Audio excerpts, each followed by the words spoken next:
Mikey just started the clock. Oh, and there I am. I kind of glitched out there for a second. I mean, the people at home don't know that. Yeah, well, they do now. I know. I'm sorry. Yes, welcome to Prop Talk. Here we are again with Chris Call, as usual, and Mikey Trudel, as usual. What's up? What's up is we have some new staff. Oh yeah, we have a new staff. We actually have a new technical director for today. We're going to actually start to. We have a couple volunteers that are going to be rotating periodically, helping us out on Prop Talk because I've realized I can't do everything. Yeah, because Michael needs one more arm that he doesn't have. Yeah. Look, now I can actually do this without. Right. You can talk with your hands. Yeah, I can talk with my hands a little bit more. Nice. So I want to welcome to this episode. We got Remy De La Mora helping us. Oh, let's try that again. Well, yeah. We have him in the studio basically helping us out, and thank you for joining us, Remy. Appreciate it. Buenos tardes, de nada. Oh, there we go. Very nice. Very nice. Sounds like the man behind the curtain. Yeah. He's exactly that. Yeah, exactly. So we've been off for a bit. Nobody knows it, but of course I have to just admit to everything, right, Michael? Oh, it's fine. We've been down, and but we haven't missed any weeks, so that's good. No, so I did an entire movie since. That's right. Michael did an entire movie, and I'm on a show now too. Thank Christ. Yeah. But and a little toasty from working all day, so give me a break. But today we're very excited because we have James Eddy with us and his lovely daughter, right, Kelsi, yes. Which is a first time we've had a father-daughter or any kind of family members together, so this is really exciting. Yeah, it's the first time we've brought some nepotism into the fold. I'm all about it. Yeah, me too. Yeah, so how are you guys? Amazing. I'll tell you. I think that the strike has been tough on everybody, but we've come through it better than expected, honestly. Right. And she's been fortunate enough to grab some work with a fellow prop master PMG member, Robbie Duncan. Oh yeah, nice. Okay. Who's awesome, and she couldn't be with a better group of people. So, and I have something to look forward to in a few weeks. I start. So yeah, that's good. So when did you finish your last show? The last full show before the strike we did was March 26, 2023 for me, and that was The Sympathizer, which just aired Sympathizer Sunday night. Nice. You said March 26, 2023? So it's taken it over a year for it to come to actual picture. Jeez. Yeah. So my last day was, I think, April 19th. I was out in Pittsburgh on American Rust Season 2. Oh, wow. Yeah. Wow. You guys are from Pittsburgh? No, I just happened to take a show out there, and they accepted me as somebody that they welcomed to their city. And we made very good friends out there and built our own little prop team out of people who were kind of up and coming and became very good. And did you have Tommy Garrigan out there? No. I'm always dropping Tommy Garrigan. He's great. I called him on when I was out there. My second show out there was Mindhunter Season 2. Right. And I called him, and I think he had done the first season. Right. And I don't think I got much past Mindhunter, and it was kind of and he was like, yeah, I'm not really interested in that world of things. Yeah, it's I hear you. More work than I want to do these days, because I think he was gearing towards doing less work and retirement. Yeah, I mean, with a career like that, yeah, why wouldn't you? Exactly. Yeah, I definitely can relate. Well, that's what was I going to say? I was going to say something else. Oh, I can't remember what it was. Damn it. Anyway, see, here it is. This is me after 10 hours of work. Welcome back into the studio. Welcome back into the studio. I've been, Before we get super deep into, because I want to know a lot about you guys, but we got some serious announcements for PMG stuff, which you are a PMG member, so I just want to throw that out. So I am happy to have you. But we have officially announced we have the Property Masters Guild has the first ever props award show. Woohoo! That's exciting. Time coming. Yeah, super long time coming, which is the MacGuffin. Yeah, the MacGuffin Awards. That's right. Yeah. So submissions have officially opened for the 2023 season. So if anybody out there has prop master or worked on If anybody worked in 2023, if anybody worked in 2023, anything that came out in 2023, I guess. Right. So it's like a lot of like throwback stuff, but any stuff that was basically considered for the Academy Awards or this year's Emmys, you're eligible. So I mean, you can submit your show no matter what it was. So the awards itself, we're going to do it on September 14th. Which is pretty exciting. Submissions are open. If you want to submit your show, you can go over to MacGuffinAwards.com or PMGAwards.com. That'll take you to the website, and you'll be able to see everything on how to do it. Yeah, so go submit your shows, everybody. We're really excited. This is the first time that prop masters are getting some recognition for their work. The trophy design's pretty dope, if you ask me. Yeah, but we're gonna have a fun night. It's gonna be great. Oh yeah, I mean, I think all three of us in this room, we went to the ADG Awards recently. That's right. Yes, and sure did. And I think our table had the most fun out of anybody there. Because we were back by the kitchen. So. Yeah, right. Prop masters like to have a good time. So yeah. So a whole entire room. It was a long night. It was a long. Was it? I mean, right? I felt like it was a long night. Yeah, I really do, and especially in that situation where it's like kind of our first. Well, for me, my first time there. Totally. And in our position not being 100% recognized by the ADG, you kind of felt like the stepchild a little bit. Yeah, exactly. But you also wanted to make sure that, like, no, we did show up. That's right. We're here. He didn't mention our name, but you thanked everybody, including craft service. But, Guillaume got a thanks. That's right. We did. Yes, Guillaume got a thanks. It was a fun night. It was. It really was. No, it was. So it'll be nice to be able to get our turn in the room and just like even support each other. Like I'm not gonna have a submission, but I'm gonna be there to support all my 100%. Brother prop masters that I've made such good friends over the past couple of years just through this organization. So, so hell yeah, go over to the website and submit your shows. Do it now. Submissions close June 10th, so make sure you get your shows submitted before then.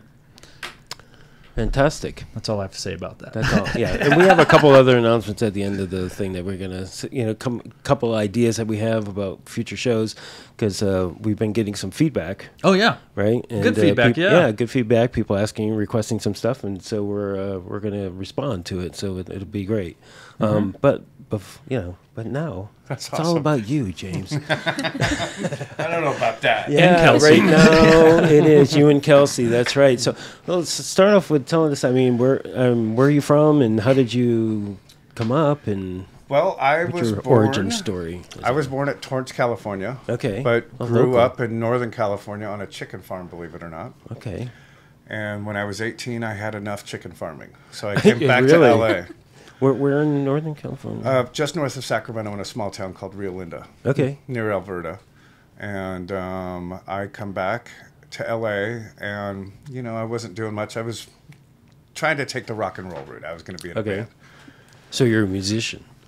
Yeah, I would say more so these days. Used to be a musician, but I'm a great guitar collector, not so much a player anymore. Okay.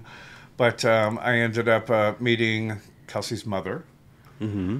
And we had gotten pregnant, mm-hmm. and work was I was doing like landscaping and construction, and it just couldn't find a job in LA, so we went back to Northern California. Right. And she was born in Yuba City, and nice. I instantly was like, "This isn't cutting it for me," because I grew up, we didn't have a lot of money, and I've been working since I was about 13 to buy my own shoes, and I wasn't going to do that to my kids. Sure. So my sister, who is married to a prop master, says, come back to LA and I'll make my husband give you a job. Okay. And whether he likes it or not, I'm pretty sure she told him, hire my brother who's sleeping on the couch. Do we know this prop master? Eric Bates. Oh, yeah. Yes, we certainly do. Yes, we do. And I love him to death. He's one of my favorite people in the world, and I'll tell you, I've learned so much from him. I'll bet. I think that... it was tough coming up, but at the same time, I don't know that I would want another mentor, especially for my first mentor, the way I learned, because I learned the old school way. Right. So, what was that show? Do you remember? The first show I did with him, it was actually the only time I ever PA'd, and I was a prop PA for a film called Still Big, Still Little with Andy Garcia. Okay. And what year was that? Do you remember roughly? 93, 94. Okay. And then I went and spent a year working at Ellis Mercantile.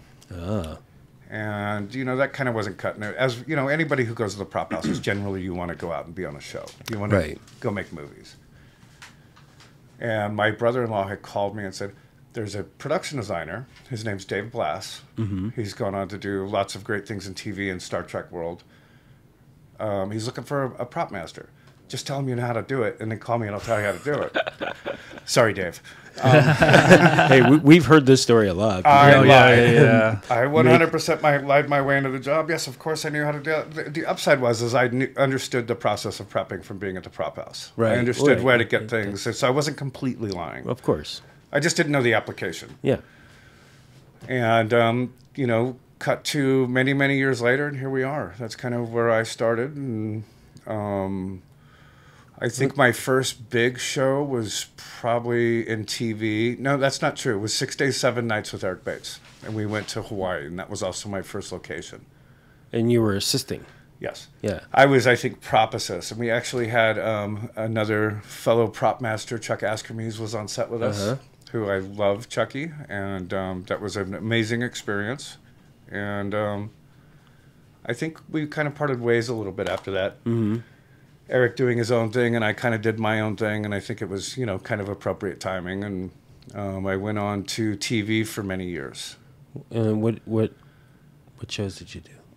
One of my first big ones was probably Judging Amy. Oh, right. I remember that show. Yeah, you mastered that. I took over. Set master. I was I was kind of third but prepper, and it was back before there was really a shopper position. Right.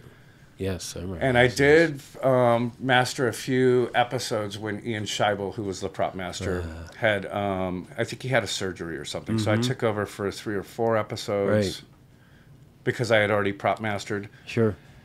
And from there, I went to do Magnificent Seven with Mr. Curtis Aiken, who I love and at the time was scared to death of. Right.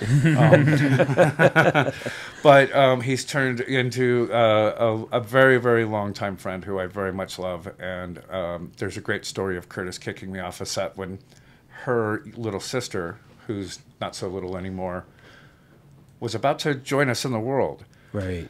And I was very new in the industry, so I was afraid to lose. I was kind of the main day player, and I was afraid to lose. He's like, "Get in the van and get the hell out of here. You still have a job with me. It's fine." Yeah.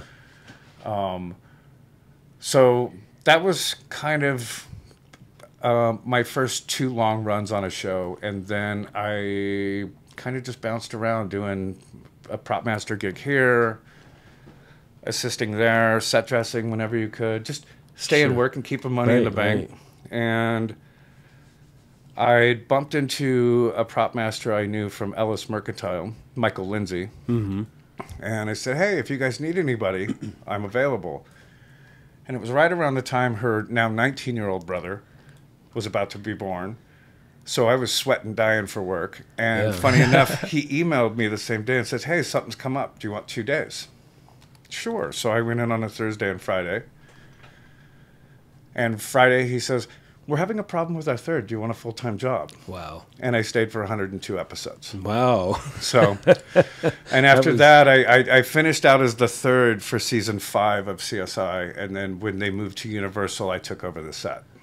So that's kind of where you learned your craft. Yeah, a little bit. Yeah. Yeah. Right? I mean, it was definitely a problem-solving show. Where Right. it's like you have to be able to think on the fly because things are going to change, and Sure. it's not all going to just be here. Even though we had 2 prop masters who were amazing, Right.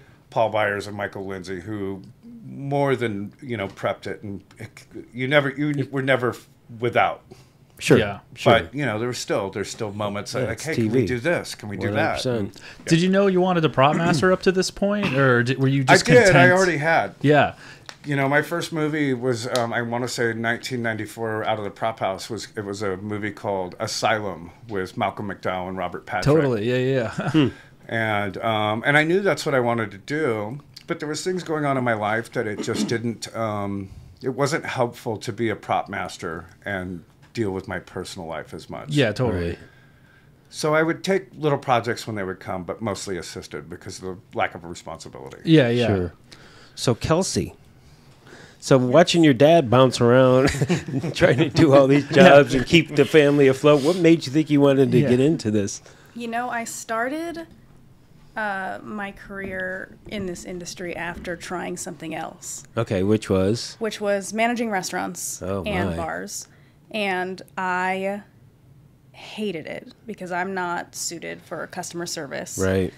Customers are not very nice. That's what my son says all the time, too. Yeah, they're not very nice. And you kind of just have to be like, you're right. I'll get you whatever you want. Customer's always right. Not.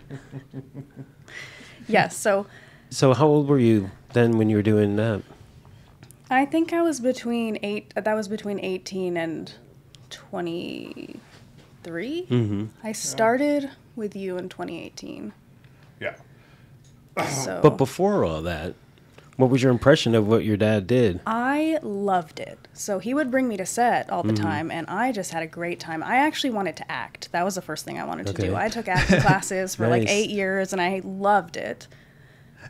Were you like, oh boy? Oh, he hated it. He paid for the acting classes, but he was like, "Are you sure this is what you want to do? I don't really think this is a good idea." That's right. I'll support you, but run. That's right. I want to like my daughter. Yeah. And but I loved being on set. I loved the environment. I thought it was so fun. There's like toys everywhere. His job was so cool. Yeah. Me and my sister would come and we would just run amok. We were doing whatever. Back in the day when you could bring your kid to set, Yeah. right? Yeah. Because that doesn't happen anymore. No, it's even hard just to have a visitor come visit. Yeah, the I set know, it's anymore, crazy. You know, but they would come, you know, every other Friday at least to Judging Amy, and it was a show that we did with her uncle Eric Bates, Right. Dollhouse, and they would come. They were fans of the show, Right. and they became kind of mascots to the cast. So they would Oh, every cool. day is when is Kelsi Nice. and Amanda coming to visit, and she stayed in contact with a couple of them for years afterwards. Yeah. Nice. And Yeah, see, it was more like a family, right? Yeah. Yeah. You know, it's not a family like it used to be. You How, know, how it's- long would they come in and stay? That's such a foreign idea for me. Yeah, Like, right. All day. They'd stay the whole day. All day. Yeah. All day. Did you sit at Village and stuff like that? Yeah, or I'd sit Or they at would go Village, play you know, on the prop truck. And play on the play in prop the truck, gold right? room, you Yeah. know. Yeah. Yeah, I mean, Yeah, there's lots of toys around. I guess. Yeah. we had so much fun. Yeah, my kids all came to set all the time, Yeah. especially when we were on location and stuff. They would, be living there, so they Yeah. would come out and hang out as well. I have a quick story that I have to tell you. You'll appreciate this. I was working on Alias, okay, the TV show, and my oldest son, who was probably 15 at the time, I think it was, he came out to visit on set, and he was there all day with us. And of course, it's TV, so I wasn't working the set. I was prepping, so it was getting to be late. I'm like, well, he's hanging out on set, but I got to go home because I'm tired. And so my set people, I'm not mentioning any names now, they were like, oh, yeah, he could hang out here with us. It's all cool. And I'm like, great. So I go home, and I think it was like 11:30 at night or something like that. I get a phone call from my UPM, and she's like, you need to come down here right now and get your kid. And I'm like, what's going There's a heart-dropping call. Seriously, and I'm like, what's going on? And she said, he was on set loading magazines.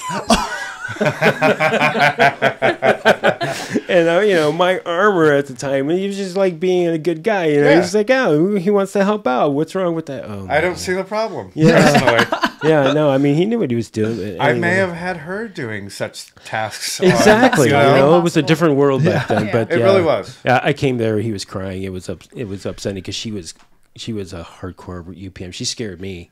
I had one Yeah. on Judging Amy that actually at one point had asked me to take my two daughters home. And he's passed away now. I like the guy.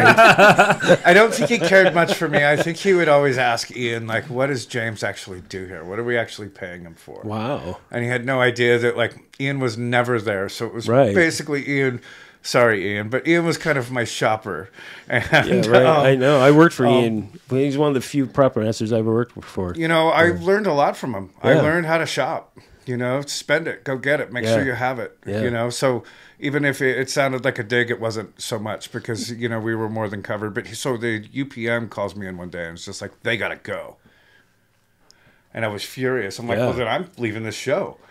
If my kids aren't welcome, then I'm not welcome, Right. and I'm gonna go. Okay. And then so fortunately, I think they only came to visit that set a couple more times, but he couldn't do anything about it because Amy Brenneman said, just tell me when your kids want to go and we'll make it a play date with my daughter. Wow, nice. Yeah. And so, yeah. Oh, sweet. Yeah. Yeah. So it was the classic workaround of having number one on the call sheet on your side. There you go. It always helps. It does. Oh yeah, 100%. For sure. And they were great. Again, it was back when it was kind of family. You know, it was much more of a family. And you know, I still have very, very fond memories of Tyne Daly and Amy Brenneman from that show. Just that they always gave a shit about everybody, and you know. Well, if there's any consolation, the show I'm on now. It was the showrunner, but he brought his wife and his kids to the set the other day, and then I saw some other kids running around. I was like, oh, well, maybe we're finally getting back to our normal roots. Something, yeah. So that's great. So Kelsi, so you caught the bug early. I did, yeah. I knew I wanted to work in film. I knew I wanted to spend time on set. I didn't really know what he did. Like, we were around him, but it didn't really register to me exactly what your job was. And your job is really fun, really cool. You get to do a lot of cool stuff. So I was just like, oh, the actors are so cool, and they get to have fun and play with the toys, and they're in front. So I was like, that's what I want to do. Right.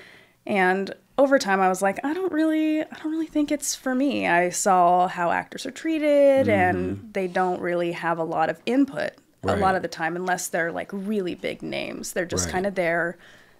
They don't have a lot of say. Yeah. And I was like, I don't really like that. I like, building the story and having creative input. And I went to visit him in Pittsburgh on Mindhunter season 2.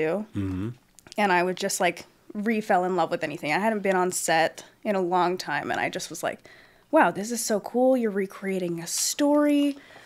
They were doing a lot of, historical accuracy, and I just started researching for him. Like, I wasn't working with him. I was just researching. They were doing these marches for the Atlanta child murders. Like, the parents were putting together these marches because nobody was helping them, and I was like, there's not a lot of research on this. So I just started researching it. I found a bunch of stuff, and I was out there for 2 weeks. Me and my brother, we flew out, and I had to get on a plane, and, he's driving me to the airport. I was like, hey, there's a file of research on your desktop.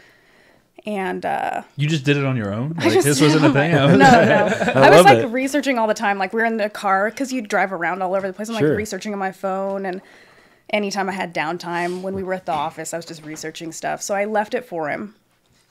Yeah, and I guess he showed it to the writer. So what was that like when you opened that folder? Well, it's funny because we hadn't talked in quite a while because of, her and her mother, and her mother and myself didn't survive a marriage. Yeah, been there. Yeah, it happens. I know this story, yes. And so we hadn't really talked in a long time, and she had called, and I was like, wow, awesome. And I was quitting my job, and I was like, I need to get out of town. Food service job. Yeah, it was. I was managing a bakery for a while, and I turned it around. I made us profitable, and I was like, this is still not fulfilling to me. Like, I did all this work. This is what you dream of in this industry, right? You turn a restaurant around, everyone's happy, it's great. And I was like, I hate this. I really do. I tried my best. I did a good job, and I still don't like it. Right. And I was like, oh, my brother was going to go visit him. I'm like, oh, maybe I could fly out with him and just hang out. And yeah, that was exactly it. As soon as we talked like twice, and it was the first time in quite a while. And I says, hey, because her brother was just young enough and not comfortable traveling alone. I think he was 12 or 13 at the time. So I would fly from location. I'd have to fly back and forth to get him to come out. And, and I said, hey, do you have any interest in coming to Pittsburgh for a couple weeks? Fly out with your brother. I'll pay for your whole trip. You don't have to worry about it. Nice. So cut to 2 weeks is up, and she's got to get back to LA. We're leaving the office, and she says, hey, there's a file on your desktop. Now, we're at work, and I could have thought that there was that, but I thought, well, we haven't talked in a long time, so maybe it's some dad-daughter shit we can talk about on the way to the airport. Let's like, I don't want to wait and do this over the phone. Maybe it's something, and I opened it up, and it's research I'd been looking for the Atlanta Child March for months. Right. And stuff that the writers couldn't even find. So I take her to the airport, and I come back, and I show Courtney Miles, our head writer. And she said, get her back out here and give her a job. Wow. That's fantastic. And so she came out and helped me prep for literally for 3 months, just a 2-day shoot on the Atlanta child murders and all this, and made our art department was so busy, and they approved her making signage. Right, nice. It was all approved by the local and the head of the paint shop and the production designer. It's like, so she made, what was it, somewhere around 175 signs? 175 signs, hand drawn in triplicate. Wow, and then on a light board. Holy, did you always have artistic skills? Yeah, I definitely am better at replicating stuff than, you know, having my own art style specifically, but yeah. Wow. It was pretty cool, though. Pretty proud dad moment when I'll you can take so. all of these signs and put them next to their historical reference, and the material and ink and everything was spot on. That's beautiful. Yeah, it was a lot of fun. It was a lot of work. I worked every single day for 3 months. Right, but you didn't feel like you were working. No. Yeah, we would to prep that because, you know, I came in and I took over season 2 of Mindhunter with about maybe right around 3 weeks prep, because the original prop master had something come up in her family, and her assistant had something come up, and they just didn't feel like they would be able to do the show. So we flew out and took over the show, and it was just a constant prep from the minute I landed until literally David called wrap on the last shot. Right, so you didn't really have a lot of time to do research. No, we were researching as we were going, and just, you know, I mean, I think that first week I must have dropped $150,000 just to start getting things in the door, so we can start piecing it together and seeing what it all is. And just get all of it, and just we'll figure it out. That was a running theme with our. I have an assistant out there who took over season 2 of American Rust as prop master. My very good friend Kelsi Peters, who's an amazing, talented person. Our running theme was, just go buy all the things. Just buy all of the things. Right. If you go to the store, buy it all. Just get everything, because with David, 1 is not enough. 2 is still scary. Right. 30 might be scary still. Yeah. Yeah. I've been in those situations where we have 80 left. I don't know if we're going to make it. Right. No doubt. Did I ever... I don't know. I hate to... I got to, like, make sure I don't repeat myself. I need to get, like, catalog stuff. I did reshoots for Rainmaker with Coppola. Uh-huh. And there's that scene where the kid gets a bloody nose and it starts dripping on the contract. Is that in the front yard? Or at the family home? No, it's at the family home. Yeah. So that's what one of the inserts that we were doing that day. I didn't do the whole film. I just did inserts. And so we're doing, and I made 50 copies of this contract. And I'm up above the camera that's mounted, dropping the blood on the camera. And we're doing take after take after take after take.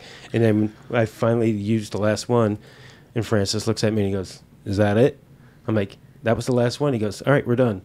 And then he walks off, and I turn to the first AD. I'm like, "Should I be making more copies?" He goes, "No, if you wanted more, you'd be making more copies." But he wanted to shoot them all. Yeah. I did on one of the first insights to how it is to work with David on season 2 of Mindhunter for me was a specific set of photographs that we were inserting, and it's over the actor's shoulder, and he's just kind of ticking through them as he moves his finger, and the actor and the photo doubles just kept fumbling it. We shot this insert 6 times. Wow. And at this point, we'd probably made 60 sets of 32 photographs. And they kept twisting and all of these things. So it got very elaborate, where I had to build a jig to place these things in, drill 2 holes for a Chicago screw that can be hidden by the hand. Wow. Wrap it on a pipe, leave them for a week so that the photographs are kind of spring-loaded. We made, I think, another 36 sets of photos for that. After we bolted them all together, then there was a layer of silicone between every single photograph. But I'll tell you what, after a week of those things, and this was David's suggestion. This is what I want you to do. Like butter, every single time. The actor would just move his finger, and they flipped automatically on their own. And that was his idea. It was his idea. Wow. I embellished a little bit. Of course. Yeah. He asked for 1 Chicago screw. Right. And I said, "Are we not worried about it fanning right and left this way?" And he says, "No, it'll be fine." And when I brought him in and there was 2 Chicago screws, I could see him go, "That's not exactly what I asked for." You're getting the better work look. Yeah. And it worked great. We shot every single one of them, and we went back through them. He's like, I can shoot that one more time, and that one more time. So Finally, we got the insert. So, how many episodes was that? Season, we shot 8. They edited 9. 9. I see. And like, what was your shooting schedule like for something? How many days per episode? I want to say it was like 24 days. I was going to say because that kind of stuff you couldn't have slept. No, I mean, I kind of didn't anyways. Right, but it was still. I mean, I was down there every weekend at our warehouse working in my shop. Right. Just prepping things. Was that your first Fincher show, or it was my first Fincher show? Yeah, so it was your first time getting to know the style. Yeah, and I kind of knew what I was getting into. I had a couple, Hope Parrish, the lovely Hope Parrish, being one of them, telling me, "You don't have enough time to prep with him. Pass."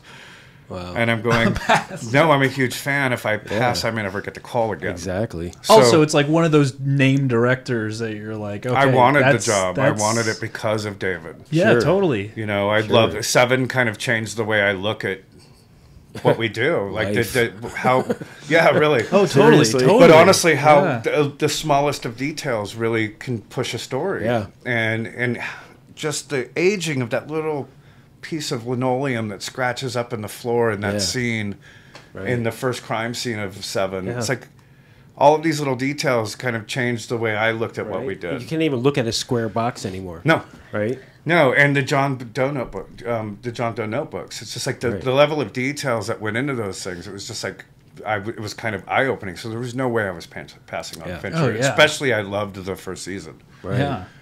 Yeah, see, and that's interesting because, you know, you think about what we do and you think there's the feature world, which is a certain pace, and then there's the TV world, which is a very fast pace normally. But now with the new breed, streaming's different. Yeah, where it can now it's like you're doing a 10-hour movie. Yeah, that's exactly what Mindhunter was. Yeah. It was not David's TV show. It was David's 9-hour movie. Yeah, but yeah, you know, because again, like I'm back on a half-hour TV show and it's a 5-day schedule, and it's like you know, it's so ham-fisted, and it's so frustrating, you know. So I mean. So you were describing that scene of those inserts. I'm like, there's no way you could do that in a 10-day shoot. So, but that's beautiful. The level of concern for every detail when you work with David is, you know, and so she got to come in just like her first show. It was like, I mean, she grew up. I have pictures of her on her Uncle Eric's prop truck at 2 years old with her cousin. Nice. Yeah. So she's been around it her whole entire life, but her first, like, hey, sweetie, I need you to go with David. We have 500 background. He's dragging 200 of them around the corner. Go stand by the camera and just do whatever he asks. So Wow. Her first time ever on set was like, I you was have to go running background in the March, and there was 300 of them, and it was my first time, and I was just like, I just have to make sure everything looks good. I was She's standing there with a handful of extra signs, and David's, you know, telling everybody what to do, and then she, you know, so she got trial by fire real fast. Yeah, for sure. Yeah. Was that like did the bug hit after? It's like I'm not moving to anything else. Yeah, definitely. I was like, there's nothing like this. It's so rewarding. Like it's so much work, and you're exhausted by the end, and you're just like, wow. Yeah, but when you see it on camera, you know, it's everything. It's what gets you up in the morning. It was so much fun, yeah. I don't know that there's many things I've done that I'm as proud as Mindhunter, because it was honestly, it was like the first opportunity I was given where it's like, it has to all be right. Right. There's no cheating. You don't just go get a Nagra recorder. It has to be period correct. Like, don't cheat it with the 78 if it's called for a 75 and we're in 76. 100%. Because you'll know also. Yeah, you went straight to the top right out of the gate. And so it was, you know, that was super rewarding when you started seeing a few little edits and some dailies come back and you're collaborating with David Fincher. Yeah. You know, it was huge. Yeah, I mean, it's probably all a letdown after that, right? Well, I won't name names, but I will tell you I went on to another director directly after that on a job in Philadelphia. And he's a master at his craft. Right. His genre. Watching the lens was nauseating. Wow. And it's like, that's not straight. That's not straight. You're not level. That's not level. That's you literally become a little OCD about things. Sure. Because of the things that you have to watch for, you know, just precise. Right. With David. Yeah. And the other director was not so much. I mean, he was great what he did, and it really worked for what he did. But after seeing such a crisp camera for 10 months. Right.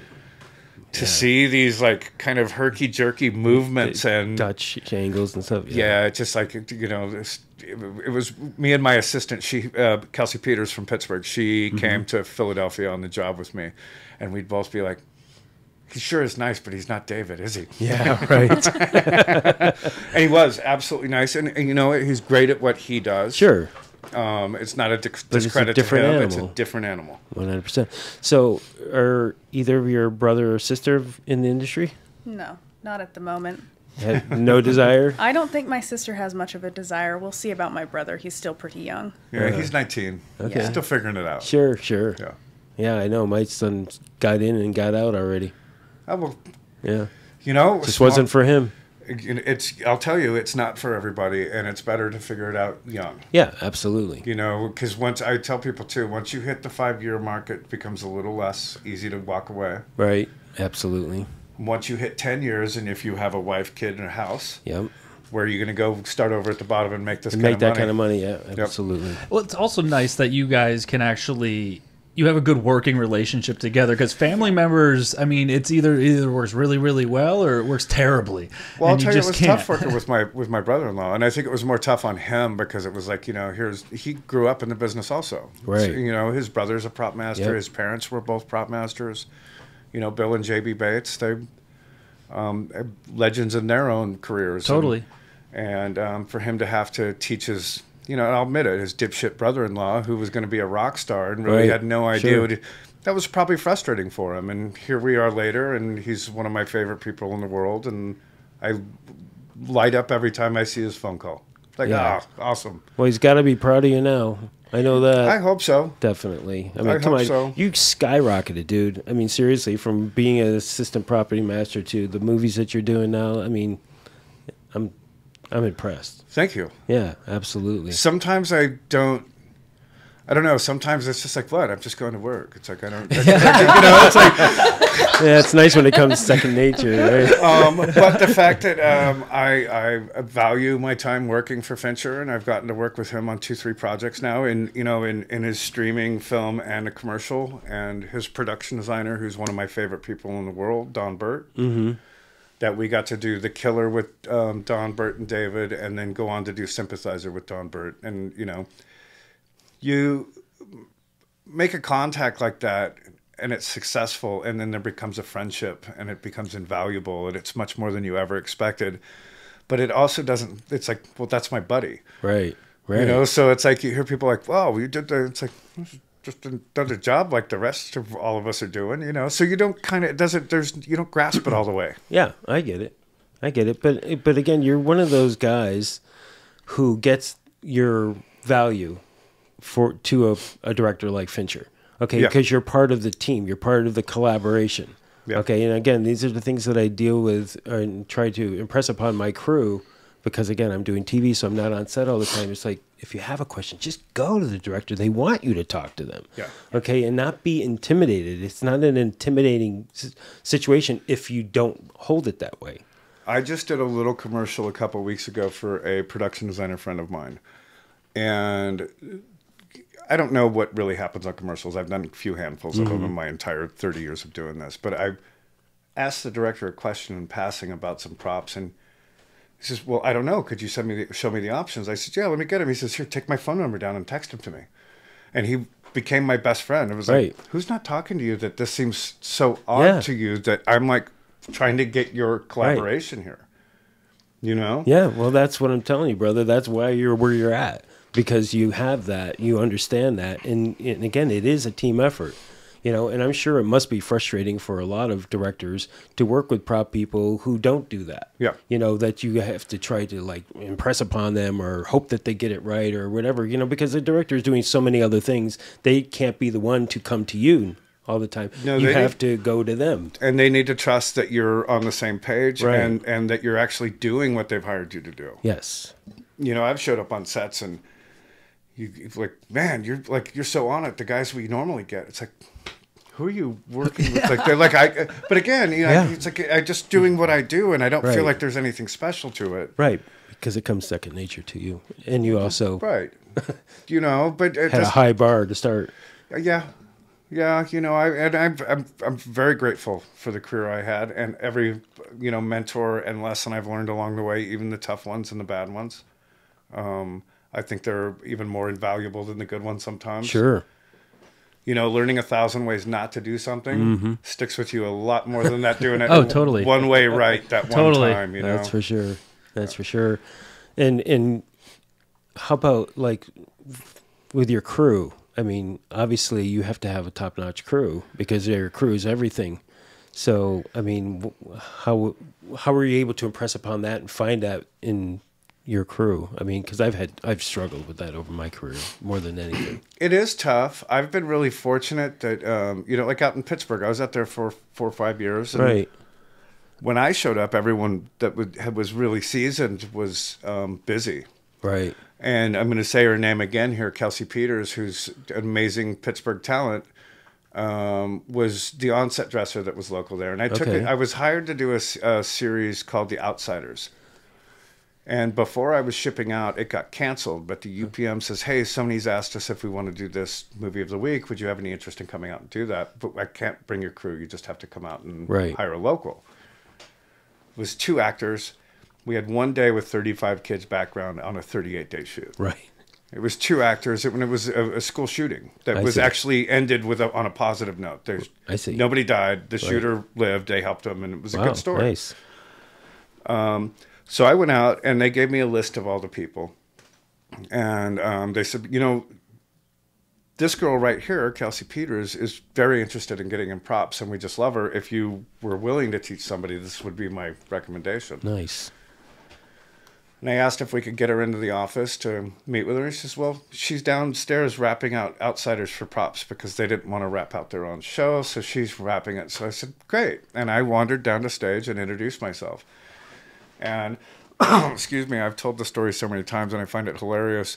It was like one of those scenes in TV, like a procedural cop show TV, where it's like, hey, we need to talk to you about the other night when your mom came up missing, and the guy's like, well, I'm really busy washing these. It just won't stop working. You know what I mean?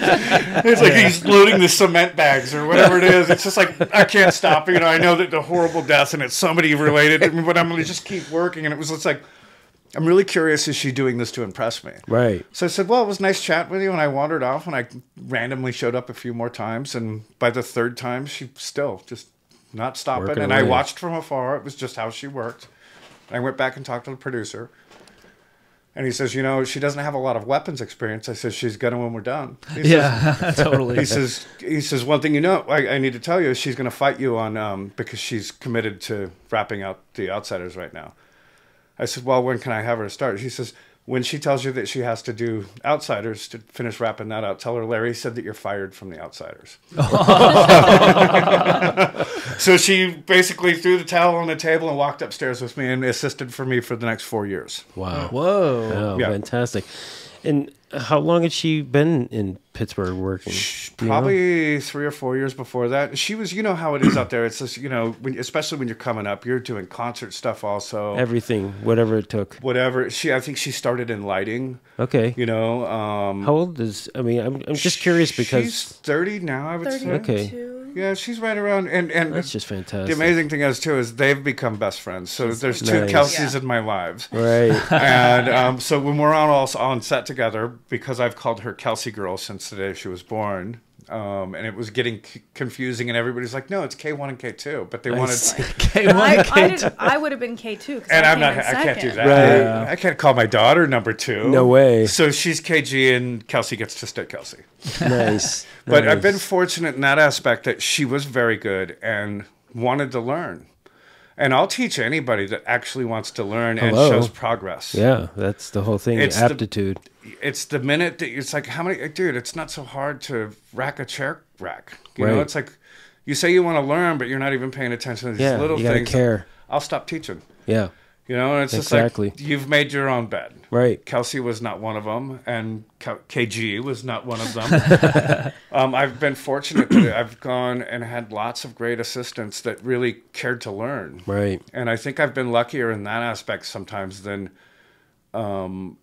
having just a lot of seasoned pros around me. And Right. I've had a couple on the last couple shows, and the next one that I'm going on to, I have a guy who helped us on Sympathizer, Bob Johnson, Okay. who's just great. He runs a set great. He's smart. He has a good eye in front of the lens. Nice. And he's just, a pro. Yeah. So, Kelsi, did you find it difficult to work with your dad? Is he a tough prop master to work for? No, he's not. Nice. I didn't find it difficult. I did really want to learn, and I really wanted to do a good job. Right. And I was just really in it. Like, I just was so interested. I was so fascinated. And the first few jobs I did with him were period projects, which is like, I love that. Yeah, I love the research. Mm. I love replicating history. It was great. That's my favorite. And stuff. he just kind of let me do it. Like, he was Yeah. like, these are the things that need to get done. Here's how you break down a script. And so I'd break down a script, and I was just like, okay, well, I'm going to do this stuff. This is Yeah. the stuff I'm going to take on. And I started taking on more and more, and, it just kind of spiraled out of control from there. Well, I know you're just getting started, but I'm assuming that you're looking to be mastering yourself at some point, yeah? Yeah, absolutely. You're going to be Yeah. great. I could tell Thank already. you. Do you guys ever butt heads? Like, No, there is. I'll tell it. I'll tell it. He Okay, says. I'll He goes, I'll tell it. It's usually on me. I'll be honest with you. I can't think of one time that we've actually butted heads where it was like, God, I can't stay. It's, you're so frustrated with the other person. It's not that. But every once in a while, I'll get the, Dad, you need to go eat something because you're starting to be an asshole, and I can't be in the office with you all day like this. He'll just start, when you notice him start getting super frustrated about just the smallest things, Right. it's like, we're not doing this today. Right. We're Yeah. not going to do this today. Go take a walk, get a coffee, get some food. I'll put go some away. food in Yeah. front of him. I'll be Nice. like, I'll be right back. Nice. Yeah, me and my wife are similar because we work together Right. a lot, Yeah. and it's but we like I think every day, not every day, but like sometimes when one of us will like lose our temper, not really lose our temper, but like Get frustrated. or Sure. something like that, and just like start to get that like it'll be like something when we get home. It's like just remember sometimes like if this was a different person that wasn't this, which is like, yeah, you're right. Like every single time we have the conversation, it's always, yeah, you're right. And then it's like a self-reflective moment. It's Yeah. like, yeah. It's a lot of that. Yeah. You I know? have to say, probably my easiest working relationship that I can ever remember is with my daughter. Nice. It's just Yeah. really natural. I don't know. We Yeah. got really lucky. Yeah. Yeah. I think I'm special, that's for sure. closest with her, not to discredit my other children, but, because of the working relationship. Well, yeah. I mean, you're in the trenches together. Yeah, absolutely. And, she understands the trenches. Right. And we've had a few really tough days on set that we've Oh, boy. pulled through. And, Yeah. it's interesting that, we even managed to, I rent a room in my daughter's house right now. Nice. And on location, sometimes we'll, split a house Right, and, sure. save some money. And, Yeah, and absolutely. even with working together for 12 to 14 hours a day sometimes. And Yeah. we'll wake up Saturday morning and go, you want to go get breakfast? Nice. Nice. Yeah. Let's hear about some of the tough days. Like what's one of your toughest like in the Oh, trenches gosh. Fincher story that Ooh. you guys Commercial. PR? Commercial. What were you gonna say? I was Well- going to say the safe stuff. You could tell us both the safe stuff. Oh no. The safe in Dominican Republic that was buried in the yard was just a tough one because the reset. It was a big reset. And Wait, what movie was this? The Killer. The Killer. Okay, Yeah. that's what I thought. Yeah. In the there's- Dominican Republic, you Yeah, said? we Oh, were shooting okay. in Dominican Republic, and in the backyard, we had dug the safe into the ground. Right. And, Like, what type of safe are we talking here? This is It's like, a small, like something you Okay. could buy, like a personal, like $500 safe. oh, totally. But Okay. it had biometric scanning. Right. And the whole thing. And so the whole idea with the Killer's props was it had to be things everybody in the world could get. And that's what Right. made it so kind of frightening. Short of a couple of the weapons. Sure. But the DR scene, because David wanted to go, and just move fast. So the reset was, you're trying to keep dirt from filling in this safe. It red was- dirt. Yes, Like red red dirt. So you're trying to, get support from the greensman, the local greensman down there, that didn't quite understand David's pace of moving. Sure. Fortunately, there's a lot of regulars that come to the plate with David. So a lot of camera, grip, and Right, electric. right. We've been all over the place together. And it's awesome because, you know, you're standing there and you see the dolly grip start to foot dirt to you to help you out a little bit. You know what I mean? It's like people have your back. It's like, you know, if you're part of the family, it's like nobody wants to see you go down that slide. That's you know? right. So, you know, that one was really tough. And we just did an Anheuser-Busch commercial with him that was for the Super Bowl. And I don't think it aired. But it didn't air. we were doing... It didn't air. It didn't air. I think I remember when you guys were doing that. Oh, my Lord, it didn't air. We had some glassware that we had cut and put optical flats in so we could feel like we're inside the glass. Oh, cool. Wow. And there was a couple takes that we were doing that we had glasses butyl to sliders on 2 different camera dollies so that we could... And they would just explode sometimes because there was no... And this was Fincher? Yeah. Mm-hmm. Was this his first time doing a commercial? No. No. No. He came up in commercials. See what I know? Yeah, commercials and videos is his real background. I think that's he where must he learned love his it style. to keep going back, or no, he hates Yeah, it. no, I think... They pay him a lot of money, right? I think that this one was tough, and I couldn't really speak on why. But I don't think it was... I don't feel like production provided what they had promised for him specifically. Mm-hmm. You know, I felt like he had less time than he should have had to shoot these days. Right. And but there were very specific stuff, and you know, it's ultra clean. And we were using our barware that we're using was like Lalique crystal, so it's like, you know, we had to very fragile. We had to go find pint glasses and pilsners and all this stuff in this Lalique glass. Which is scratches. Yeah, not easy to find in that. I'll they bet. don't make, like, you know, working man's cups in this kind of crystal usually. Yeah, a $30 beer mug, you know, and you were going to buy 100 of them. And but what was the purpose for that? It had to be that for clarity. Oh, I see. He wanted clear, and like see. he can get very specific about certain things like that. That it's just like very crisp and clean, and you know.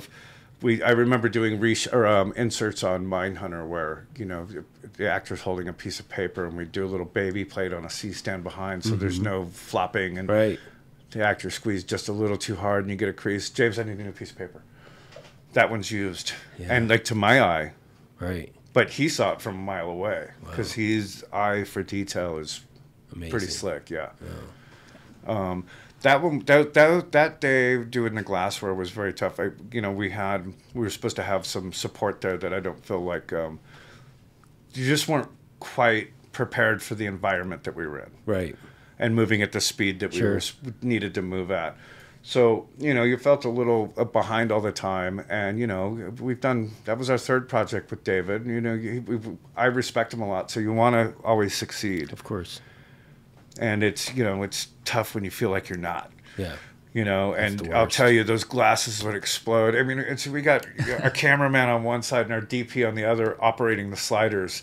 And they're trying to, you know, bring them together and separate like there's some sort of cushion between. And just every once in a while. Yeah, the beer was supposed to jump cups, too. That was another part. Like, so they're clinking, not breaking, and the beer was supposed to, like, perfectly jump into the other cup. Yeah. So it was a hard shot to get. Oh, right. Yeah. Wow. We did get some that I thought looked good, but I'm not the director. But there was some cool jumping of liquid. So who built the rig?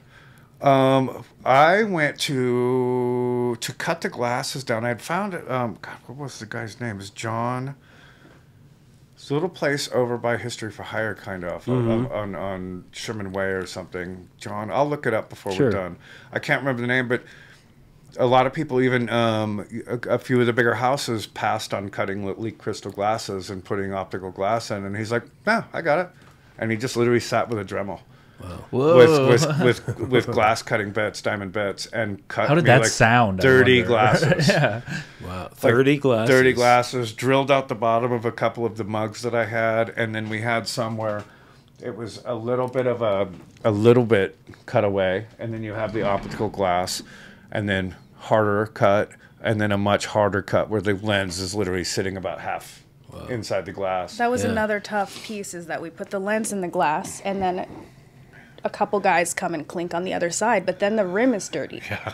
So I have to get in there and like clean the rim with While these they're waiting. tools. While they're waiting, I'm right in front of Lens, and there was a couple times he didn't want to cut. And there's no pulling So he's it like, away. "You need to be fast," and I'm like in there trying to wipe it off, but it doesn't want to clean properly, and it's like, don't touch the liquid that's already in there, and let's add some foam to the top, and it's Wow, that's Not- a lot. Sound- Of, yeah. That's a lot of metal, honey. It sounds like it's just all the minute details. It feels like, you know, when you're like, you can't get that smudge off your sunglasses with the little Yeah. wipies, Right. and That's you just it just is exactly not right, going away.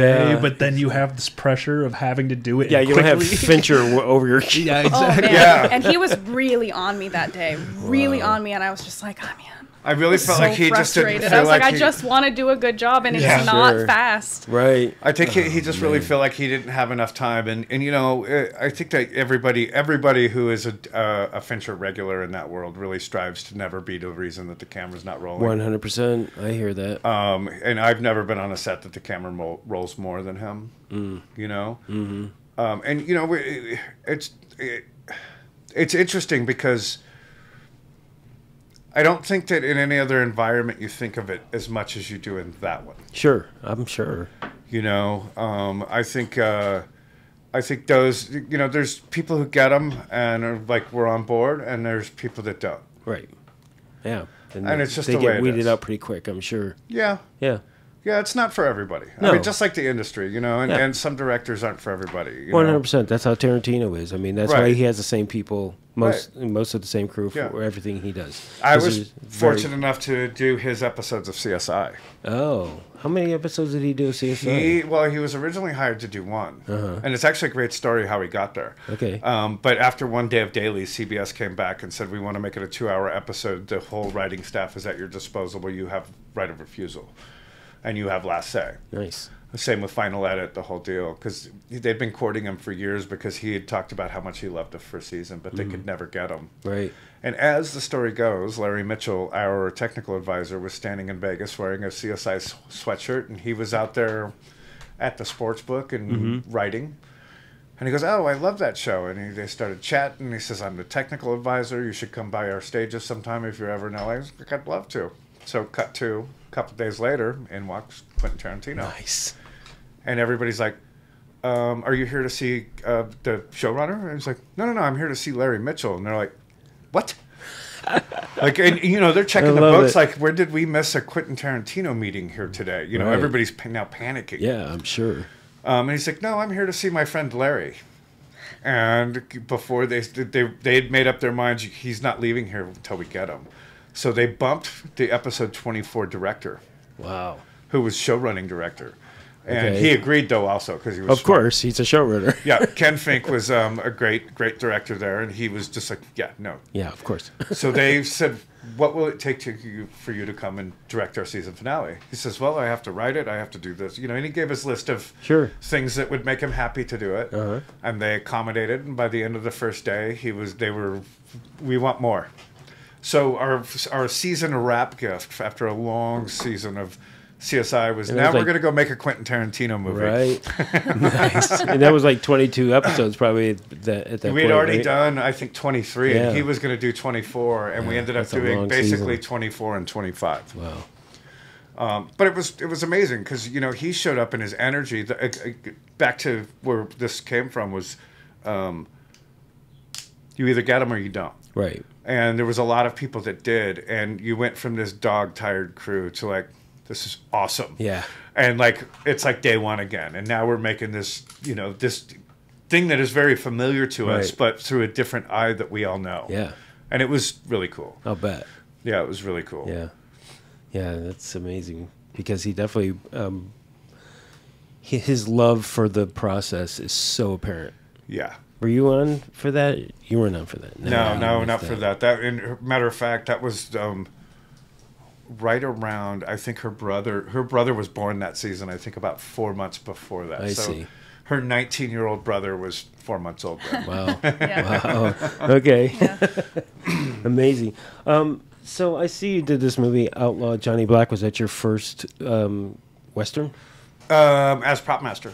I had worked with Curtis Aiken on Magnificent Seven, the series, back in the late 90s, early 2000s. Okay. Johnny Black was fun. It was something that kind of fell in our lap after we were finishing up a job in Pittsburgh, and a producer calling going, our prop master ghosted us. Yikes. And we shoot in 5 days. And I'm told you're the guy to call that can help us. And I'm like, well, I need this, and this. And it was a lower tiered movie. Mm-hmm. He says, well, this is what we can offer, and you get one assistant. I said, no, I'm going to need this, and this, and I'm going to need 2 assistants. Yeah.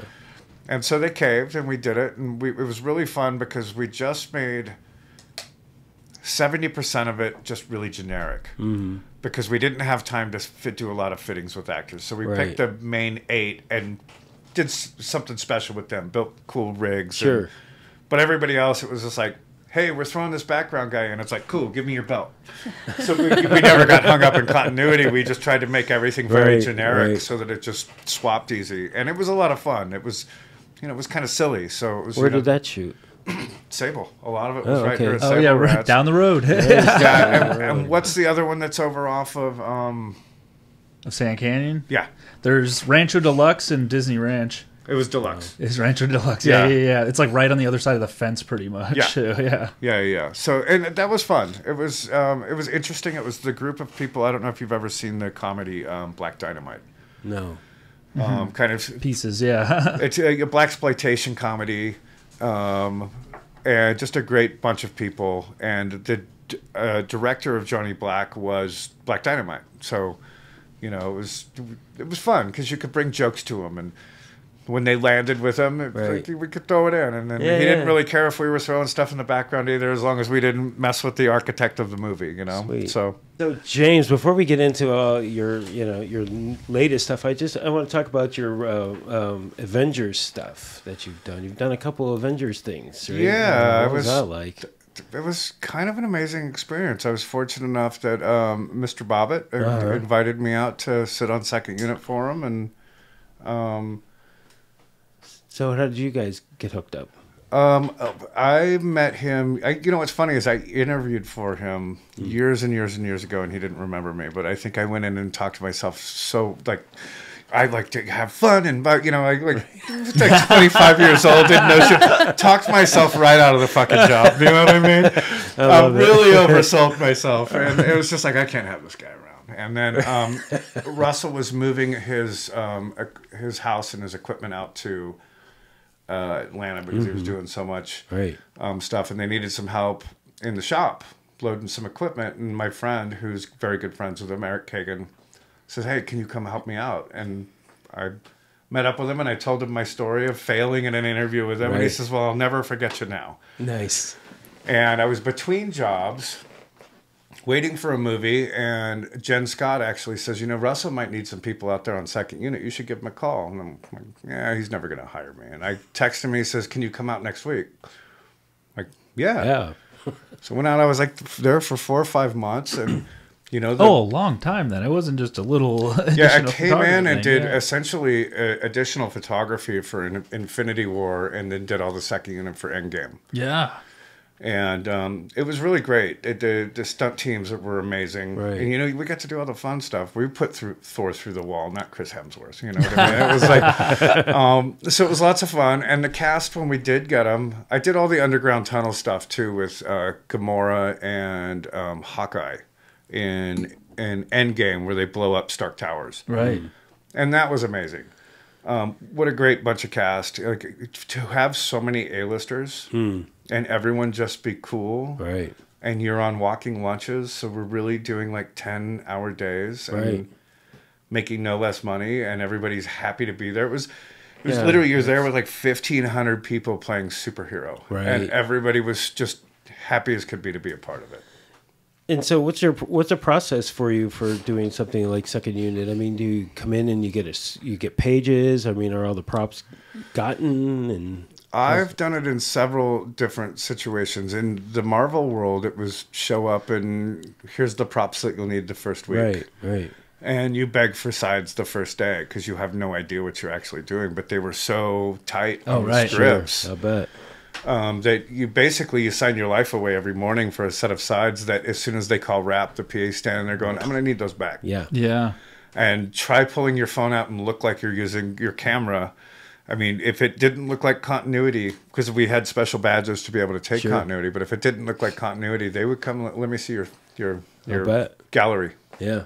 And there was even one, I ran into a friend from Oregon who I hadn't seen in a while, and we were sending a photo to somebody else. So we turned against the stage wall. There was nothing Marvel in it but a pinewood stage wall. Erase it. Wow.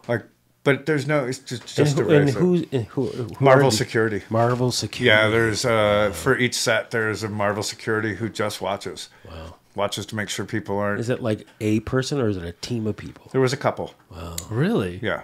Do they do anything other than watch phones? They have a couple other jobs in that? Well, they do. I mean, it's anything security. Anybody trying to Yeah. sneak on the stage, or if you're out on location, making sure nobody runs up on the cast, right. and Right. I did second unit on Ant-Man and the Wasp also. Right. And that was a lot of exterior streets in San Francisco and Atlanta. So there was a lot of trying to protect the costumes because nobody had seen the Wasp yet. I see. And the Ghost from that. So there was a lot of security to try to protect from paparazzi. Right. Which is almost impossible. I know. It's amazing how invasive they are. They're like, I think they let them shoot. The deal that they would make with them is you can grab a couple photos of the Ghost, but don't shoot the Wasp. Right. And they're like, fair. Sure. So, yeah. Right. Wow. That one was fun because it was so well prepped with Russell and his team, and we were just kind of picking up where they had already left off. So it wasn't quite like doing additional photography on a film that had shot last year, where you kind of got to kind of come find it all. It's like it was already there. So that one was. So you were managing. Yes. Yeah. It's much more of just being a manager than a prop master. That's kind of fun though too, because you get to be involved and you don't have all the pressure. Yeah, and it was a really just a great bunch of people, and Russell had a great team that I would just shoot him a text like, hey, we could use this on Friday and this on Thursday, and an hour later it's on the back of the truck. Amazing. That must be quite the operation. Absolutely. Russell Bobbitt props. The warehouse for Avengers was every single prop from just about every single Marvel movie. Wow. And just table after my son, I would joke with him, if I brought my son in here right now, I'd be dragging him out for the next week. Yeah. And his pockets would be full. You'd have to call Marvel Security on him. Yeah. Really, really great time, great bunch of people. An amazing experience to work on something that big. Yeah. That, even on second unit, we would show something once in a while. The Russo brothers would come by. Mm-hmm. And they're like, that's awesome. That's a 10. Now make it a 15 or 20. We want to do something bigger and better than anybody's seen. So the encouragement was always to just go bigger. Right.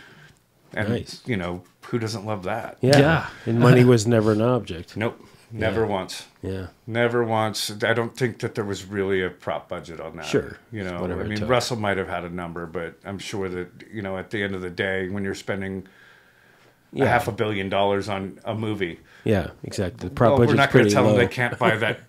They can't make the prop for. Right. Somebody told me once, and I can't remember what it was, that the way the studio looks at a prop budget is 1% of the overall budget. Yeah, that makes sense. Right. Yeah. Whatever that budget may be. Yeah, and I think usually I think that they also probably pad like by 25%. For whatever they have approved that you've turned in. Right. So if you're turning in like 500,000, they're like, we're going to add, let's keep an extra 80,000 or 75,000 right over here just in case. Yeah, great. Exactly. Like even The Killer, I think, because of COVID and we had a few shifts in schedule, I might have gone 6 or 11% over, which nobody batted an eye at. Sure. Which, I think my budget was just under 500,000 on that one. So. Yeah, I mean, it's impossible to budget accurately on a show like that. You can't. I mean, you just have no idea what you're going to need, how many, doubles and triples and quadruples of everything, and things get broken, and Yeah. For sure. Before we jump into those again, I have to stop at It's Always Sunny in Philadelphia, although my son will give me a hard time. I mean, you did 30 episodes of that. Were you the set master on that? I would come in and help out on set, but a lot of it I was shopping for Casey Shaw. Okay. But most of it was shopped up front. So most of your days were spent on set, and it was just like, hey, I need you to run out and go do this. So maybe 25% of the day I was in my truck, and the rest of it I was on set with Rocky, with Rich Nichols. And how much fun was that set? It's amazing. Right? Were they like, was it? It's everything you would hope it to be. Yeah. You know, it's first of all, every one of the cast and the crew, they've all been working together so long that it's just it's still like a family over there. Right. But they're, as a cast, they're all very, very close. So if you're not on camera, those who are on camera are getting just pushed by whoever's not on camera. It's like, okay, Danny's on camera, the rest of us let's break them. I see. You know, so it's like once they get a couple good passes at it, then the rest of it is whoever's off camera is just trying to break who's on camera. And I mean, it gets hilarious. I remember we were doing one of the scenes. It was Max Fight Milk commercial that he was doing. And there, you know, it was the whole thing. It's like, it's fortified with creatine, which is supposed to be something from a crow's egg. And I'm literally off camera throwing eggs at Charlie Day and Rob. And, you know, it's like just bizarre. It's kind of, you know, you're in that world, and Danny's sitting there going, no, hit him right in the head. You get him in the chest. Get him, you know, he's too. And, you know, Danny was great. My son, he would come to set and visit once in a while. And you could be in the middle of rehearsal, and Danny would just wander off and was like, so what's your favorite subject in school? And like, if there was a kid that was visiting the set, that's what Danny was doing. Nice. And it's just a really, really good bunch of people. Yeah, that makes all the difference. A lot of weird, fun props. Like, you never know, I think, what you're going to be dealing with. Rum ham. Like, just such random things. I would often build stuff for them, you know, and Charlie and Rob would just, like, that's too nice still, James. Like, go beat it up with a hammer and wrap it in duct tape. Nice. Yeah. And then we're good. And so Charlie and Rob told me one time, he says, you have to build it like these guys would. Their only tool that they would have would be duct tape, hammer, and a pair of vice grips. That's it. So I'd always have to keep that in mind when I was building things for them. It's like, no, I could market that. That's too nice. Like, I'm just like, go fuck that up some more. I know prop masters can be perfectionists, but don't. It was a great show to be involved with. Yeah, I mean, comedies are fun. Yeah. You know? They are, and that one's so wild because it's kind of like a live action cartoon. Right. And, you know, nobody really takes themselves too serious, and it's like, let's just see how far we can push the boundaries here within margin of good taste. Right. You know, and then let's do poor taste a little bit too. You know? Well, it's working for them. They're what, on episode or season like 13 or something, isn't it? I think it's like 16 coming up on 16 or something like that. Jesus, that's amazing. And Casey's been with them for so long. Like, he started out as a set master there. Wow. And they finally said, well, you can move up to prop master, but you still have to be on set. Right. Yeah. Nice. That's fun. But they really take care of him too, because he's done all their other stuff also. Totally. So, yeah. I'm in wonderment of these people who have been on shows for so many years, like Grey's Anatomy. You know, people have been on the show for 20-something years.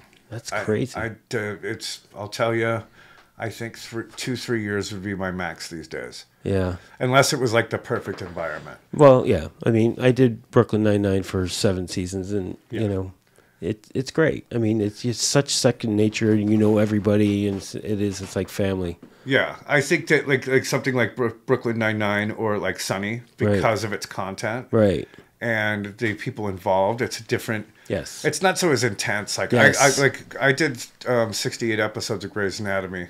And 68. Yeah. Wow. Okay. Yeah, I did, what do you always know, like right to the pinpoint? It's just like, I did 67. He was counting down the days there. Yeah. That's exactly what I know that one. Now I'll say everybody there are lovely people. Right. But when you have intense. 28 principal actors and you put more than 3 of them in a room, it becomes a competition. Oh, totally. Right. And it becomes frustrating also because they'll call cut on the first take of the master and 28 actors walk out of the room. And I used to tell them, you guys are like a bag of cats being thrown in a swimming pool. And they're like, what do you mean? I'm like, you all go different directions. You go back to base camp. There's 2 PAs to wrangle all of you. You go back to base camp, which is a 10-minute walk. And then you wonder why we're here for 16 hours. Right. Yeah. You know we're going to go on a second take of the master, and then you know there's at least 4 more camera setups. Yeah. I know, because I've done this with you for 60 episodes. 68 to be specific. Yeah. You know, so, you know, that kind of, and you're in the hospital the whole time. That show was rough just because of, you know, you never leave the hospital.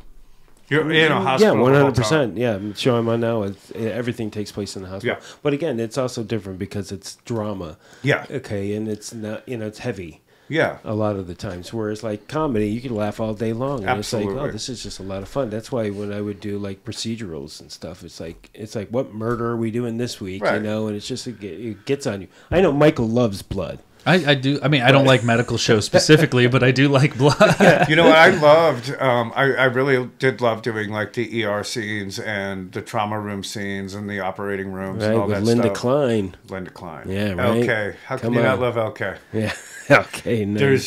There's, you know, Linda, you have to be on your game always. Mm-hmm. But when she sees that you're there and you have her back, Yeah. she's amazing. I absolutely love her. She knows what she's directing over there now. No, I know, it's incredible. Whoa. Well, they just Yeah. wrapped. Yeah. Yeah, April 10th. We gotta get a medical. We gotta get some technicians up in this room. Yeah, I'd love That's to what get I'm Linda saying. Klein in here. Yeah. That'd be great. Getting That any would be technicians. We let's go say. way back. I did Nip Tuck with her. Yeah, that's right. Many Yeah. moons Love her to ago. death. And Yeah. she still has Peyton with her. Wow. Yeah, who was, I did all of Nip Tuck Nip with Tuck? her. Wow. And Boki. Oh, The little Korean scrub nurse that was always in all of the scenes. She has her own Facebook page now. That's fantastic. But those days were fun. It's you do for a 9-day episode, you're going to do 3 days of very busy prop work, and then 5 days of here's your chart and cell phone. Right. And that's when it gets tough, when you're doing a walk and talk that you feel as the prop guy should have taken much less time. So for me, I don't know if I could have stayed there. Actually, I know I couldn't. I couldn't have stayed much longer than I did. Sure. But if it was something like I was mastering something like Sunny, and it's so much fun, and you have such a great working relationship with the creators of the show, then yeah, I can see why Casey's been there that long. Yeah. And Sure. Yeah, absolutely. Yeah, you get comfortable. Yeah. That's for sure. Yeah. You do. I get it. Yeah, well, I get it too, 100%. Because the older you get, the more comfortable it sounds good. I think it's why I kind of gravitate towards the shows that are a little more challenging and busy also now, because I don't like comfortable. Right. I see. And I've never appreciated those assistants that show up and they're a rock star for the first 2-3 weeks, Right. and then they get comfortable. Yeah. Yeah. And then you can't rely on them, and Yep. and you're stuck there. And That's even the as the thing. set master, Yeah. you're just like, dude, Yeah. Dude is right. dude, why am I running right now and you're outside on a phone? Yes. Yeah. Uh-huh. I hear you.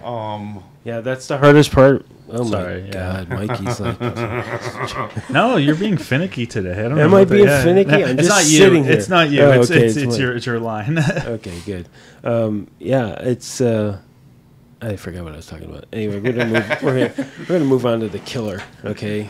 Because that must have wore you out, right? I mean, again, another Fincher Yeah. film, but wow, I mean, that fight scene. Let's talk about that. Oh That boy. fight scene with the brute. 2 weeks. Yeah. 2 weeks of 2 filming. weeks. I think it was originally scheduled for 4 or 5 days, and by the time we were done with the first day, they're like, "You can just get comfortable, because we're going to be here for a while." I think we shot 10 days straight, and then we actually even came back on our last day in New Orleans and did like 6 hours of inserts in there. Yeah. But we destroyed every inch of that house. It was at, I want to say, it was at Rebel Studio in New Orleans? That sounds right, yeah. So it was a set built on stage. Yes, the interior was on stage. The Right. exterior was out in the bayous a little more. So, Okay. but the interior was a huge set, and I mean, we as you see it in the movie is how we shot it. Wow. So you see him come through the front door and sneak in, and we shot all of that So you shot all in sequence, basically. all in sequence. So as we destroy the house, Yeah. you just leave the aftermath behind. Right. But it also makes it difficult because then it becomes a hot set, and it's a Yes. David Fincher hot set. So Yeah. you don't stepping get over broken stuff and Yeah, Yeah. trying to move the camera. Yeah. Yeah, it Outside was- dresser must have been going out of their mind. yeah, yeah. Did you guys shoot like at all in Europe or anything like that, or was it mostly New Orleans? No, the exterior that you see, exterior Paris, was shot in Paris. Right. But the interior, all the interiors that you see when he's on his sniper rifle and you see him looking across the way and he's watching the neighborhood, all of the interiors are done in the interior loft that he's in. That's in New Orleans. Oh. The vignettes that you're seeing in the building across the way, that was craziest set that I've ever seen because we built it on this massive hangar that they use for the Mardi Gras floats. Wow. So the distance that the camera was on a long lens was the distance that he should have been from his targets. And they built, like how you see those, the geography of each apartment opposed to the windows on it. That's how it was. And it was just black in front.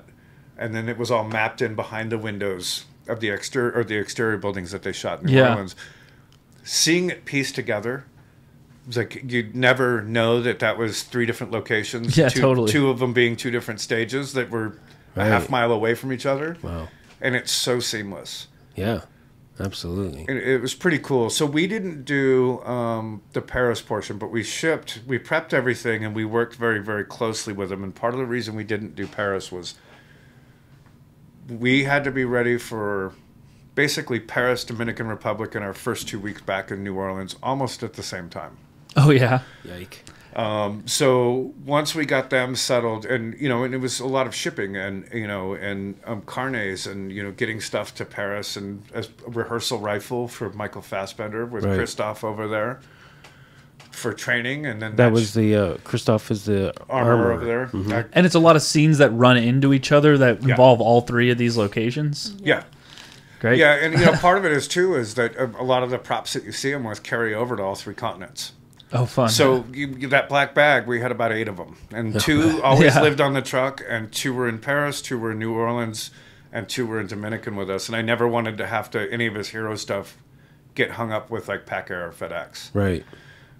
So that became a thing, that the amount of multiples that we bought for everything and shipped ahead. So we met them in Dominican Republic. Right. So you had a prop coordinator who did all the shipping? You two. Yes, we kind of did it together. Yeah. And our prop coordinator essentially was our accountant. Wow. So it was just the 3 of you? We did have another person who stayed behind and prepped a little bit while we were in Dominican. They kept prepping in New Orleans. Sure. New Orleans was rough because we were there. It was the busiest for filmmaking that it had ever been in New Orleans. So it was tough to even get the Z team. Wow. It was like, forget about A and B team prop people down there. They all said no. Wow. We're busy. Was Kelsi the only person that you were able to bring from? No, we brought my good friend Terrence Morgan, who's armor and prop person. Most of the time it was just the 3 of us. Yeah. As far as like actual prop people go, we had, the coordinator was like doing the accounting, but it was just the 3 of us. It was like me and him were run back and forth between the office and set, and Terrence was running set, and we were still trying to prep ahead for Chicago. It was a time. That's a lot. New Orleans was hard for sure. And what time of year were you there? Winter. We got Oh, there. thank Christ. We got there in October for prep, and then we went down to Dominican in I think November, December, and came back and shot the last 2 weeks of December. Does that sound right? That's correct. Yeah. And then we shot another 2.5 months, 3 months in New Orleans before going to Chicago. We found some really nice people down there, but the Big Easy. There's a part I would ask you to edit out. It was tough. Yeah. Sure. But fortunately, when we went off to Chicago, we ended up with 2 amazing people that it just felt like we were on vacation by the time we got to Chicago. Yeah. It wasn't vacation, but it felt like it compared to New Orleans. Oh, yeah. Right. We had a full team. Yeah, Blake Payne, who is a local prop master out of Chicago, who's amazing. I can't say great enough things about him. And back to Terrence Morgan, who was our set guy in armor, basically for it. Just we were fortunate to have him. And Kevin Meyer, thank you. Yeah. Blake Payne and Kevin Meyer, they're a Chicago team. Blake being the prop master, and we're so lucky that able to have them start prepping a little bit ahead for us, and we got really lucky with a food stylist out there, and but that fight scene, that was a doozy. Yeah, I mean, That's just, I mean, the breakaways and the rubbers and what, I mean, what was that? A quarter like? of the stage was breakaway. Like replacement shelves and just box after box of breakaway bottles and tchotchkes and picture frames. And there was pullouts in the floor that you can replace with stunt mats that were painted to match the wood floor, and false walls that you could take a harder hit. Right. So what were resets like with, I mean, Fincher must not have been happy with resets. Well, that one he understood. Yeah. That one he knew that, you know, that it's going to take what it takes here. And was it like a reset that would happen overnight, or? No, it would be waiting on take two. Holy mackerel. Yeah. Well, we're lucky too because stunt people need a break at a certain point. So Sure, right? They we must would have gotten use their ass that to kicked. do bigger. Yeah, resets we probably did less takes in that set than any other set. Right. Because of how brutal it was. Yeah. And the actor playing the Brute, I got to give him credit, Saul. Yeah. He didn't have a stunt double because they hired a stuntman who could act. Yeah. So when Fassbender got to switch up with Jason, I believe was his stunt double's name, and get a little breather, poor Saul still had to go in there, and he got it all day. For a good 12 hours a day. And, they went at it. They went really hard. And we'd probably, do 15, 20 takes. There's a couple, the big slam at the table, that was 1 or 2 takes. Sure. David wasn't, like, abusive toward him. But he would ask him, do you have another one in you? And they were like, yeah, let's go. They knew what they were getting into. Too. Yeah. It's like, we want to be a part of this. Yeah. Yeah. Absolutely. So they were pretty on board with it.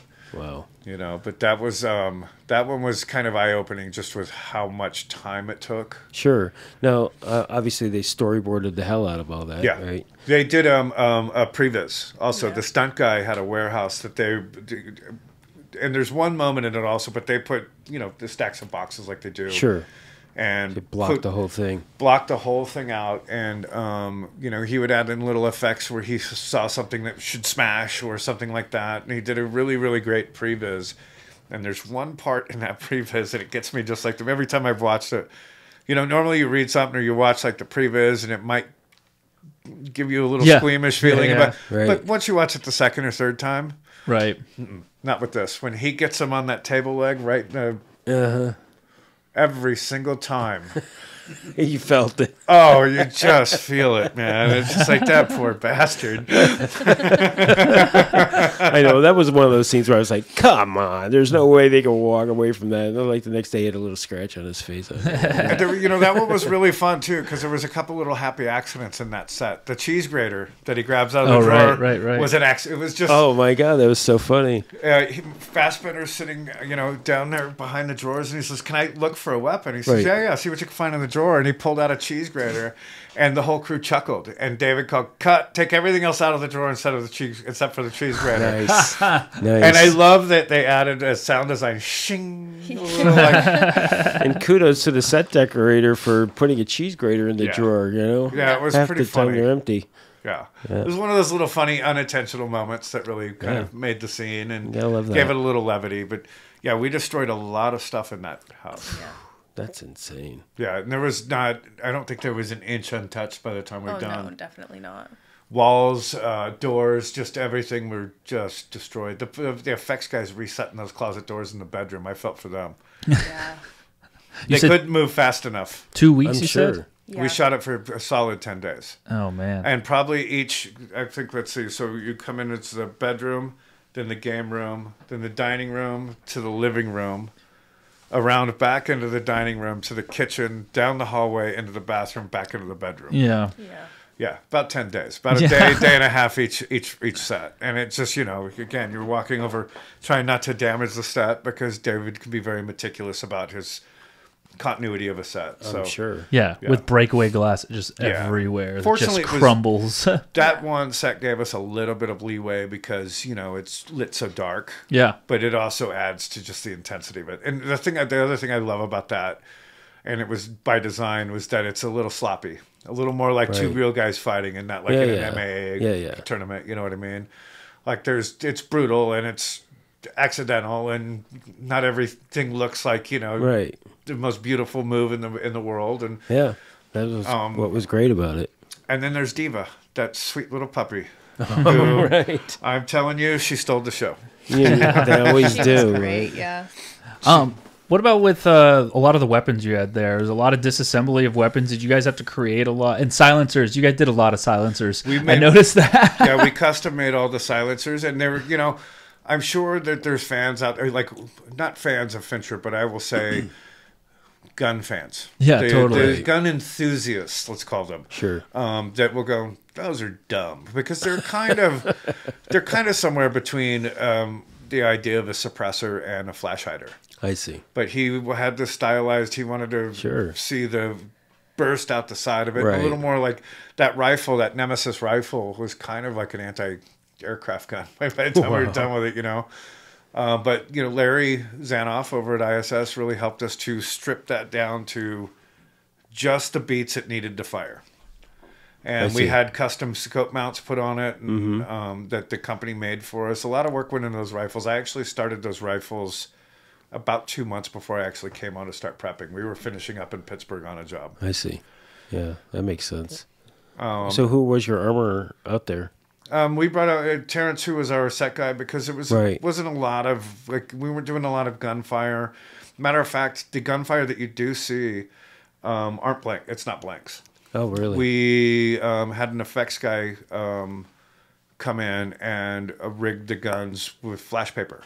So they were electrically charged to just pop the flash paper, so it was a much slower burn. I see. The difference between an electric flash and the old school flash. David wanted press bulbs. Nice. Very and cool. not this. So you see that long burning burst come out of that rifle on that shot, and it's flash paper. Did you use blanks at all on the? No, not one. Not one. Nope. That's so So awesome. what about all the brass? That David added. I see. Yeah, or when we see it kick out, we had for the had rifle stuff we for had that. stuff made. Yeah. I see. And when you see him pick the one up in the loft, that was definitely stuff we had. But like the Glock firing, the function of that was done in post. Wow. The only thing that we did was we would do the flash paper, so it was just that slow burst coming out.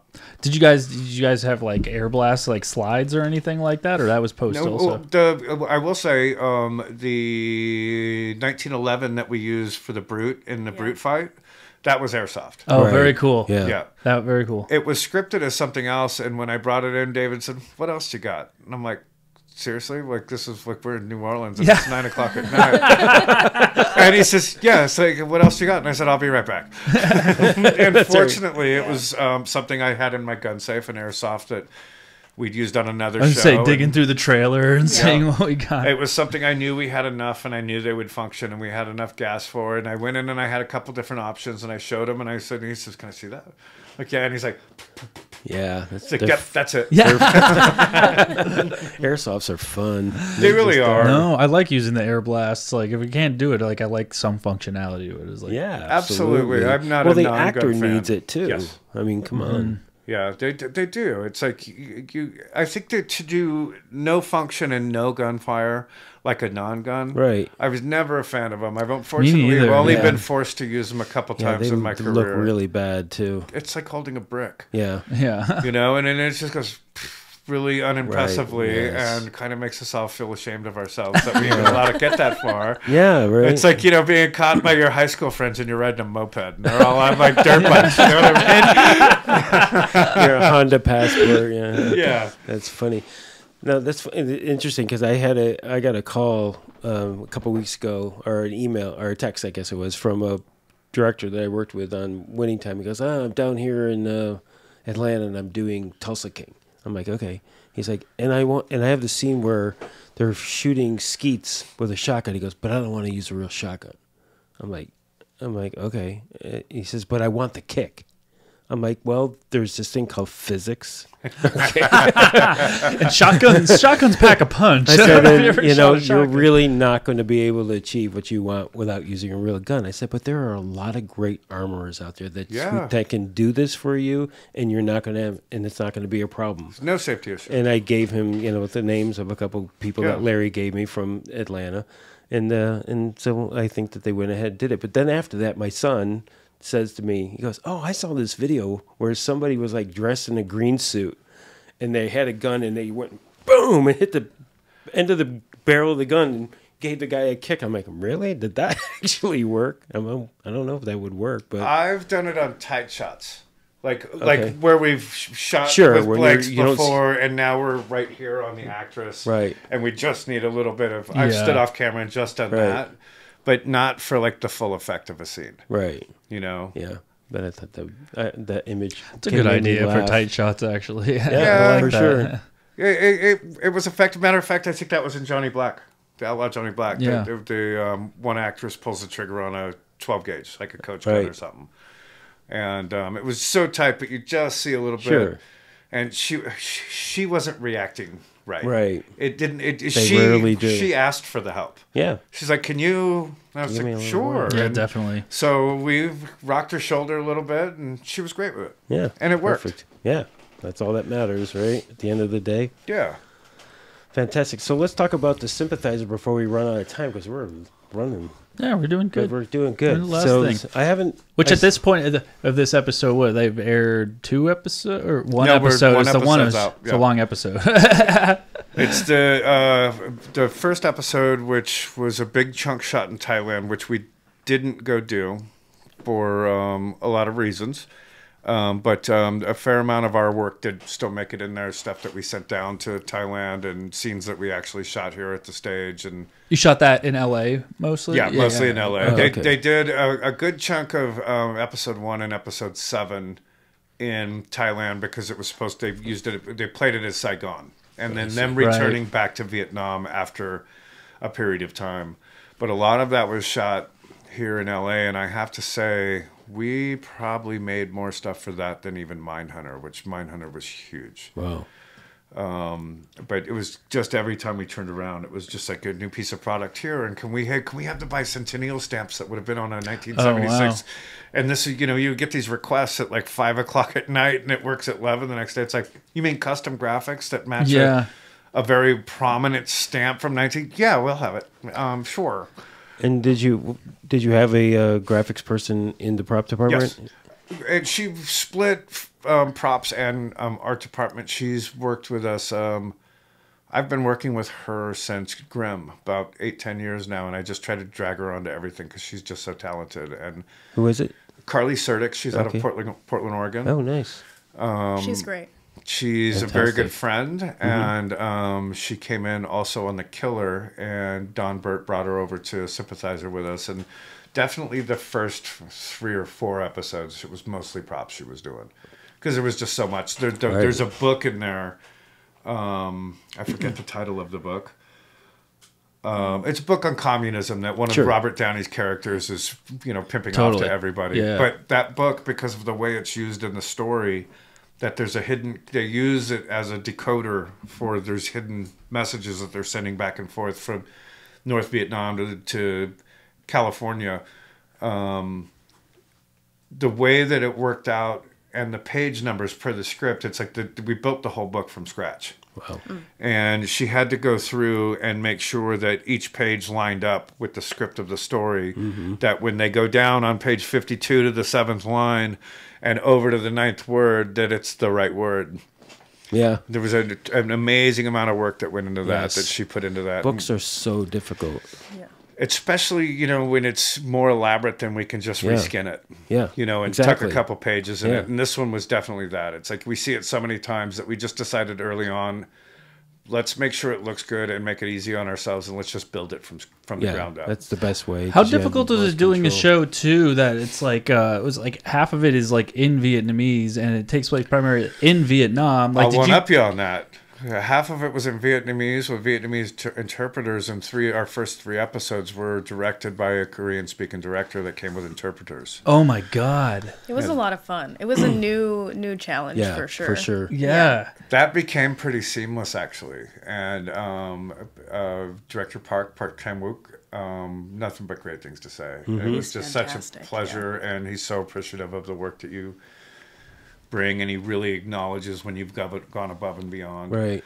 I remember showing him one of my favorite props that we built. It was just a simple little box of cornstarch, and it was one of the elements that they use in this invisible ink. And I found this old thing that I kind of remember as a kid going camping with my grandparents, and you'd see it in the little local country store, and it was just this little image of an Indian girl with a corn cob. And it was just this beautiful, like 1940s-esque kind of artwork.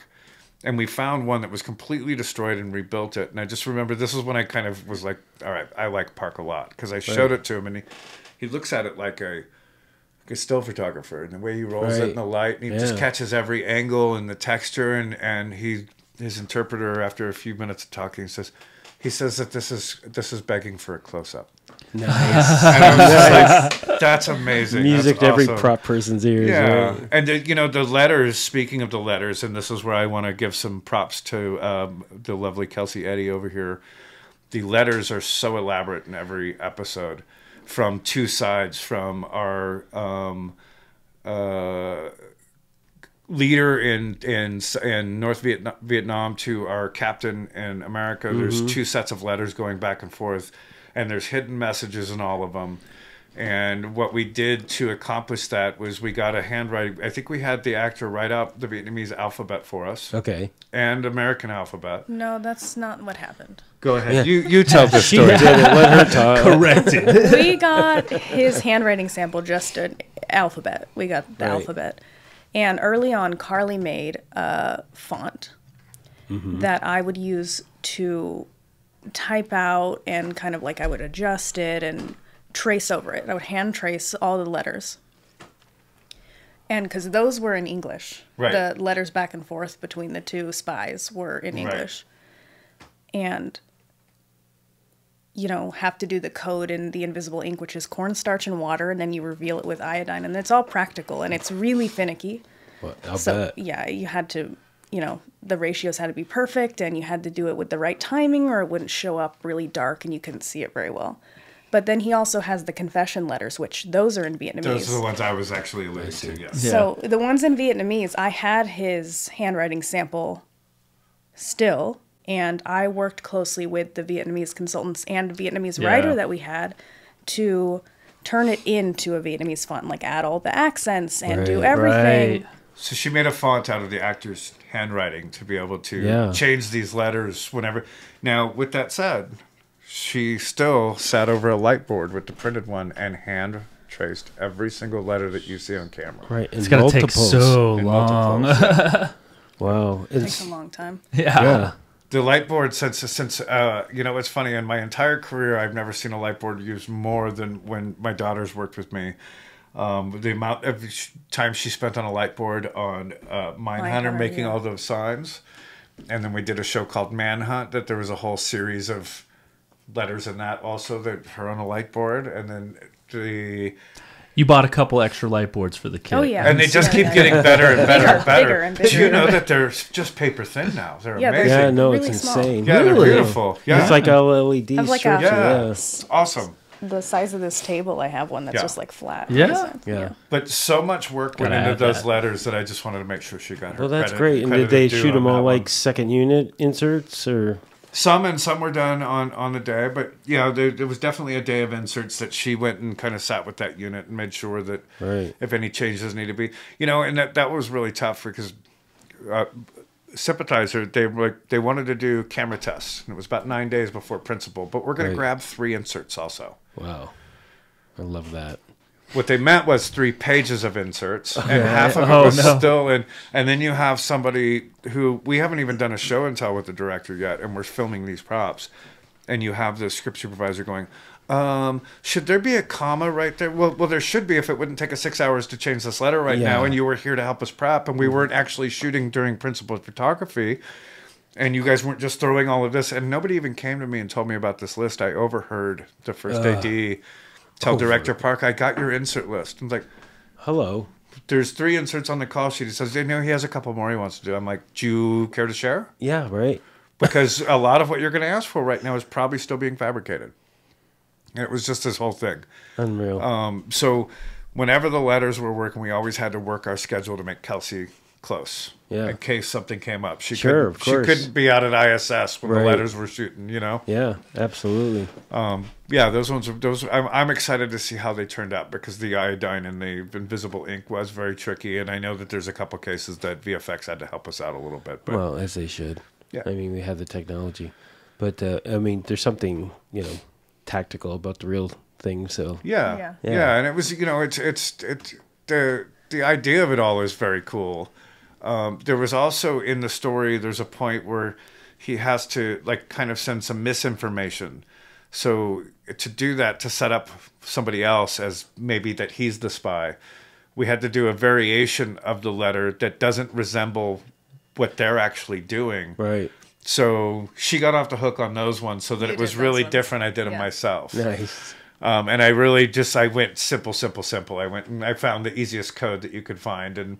But the way we formatted it was different, so that it felt like maybe this guy isn't the brightest and he should be caught for being the spy.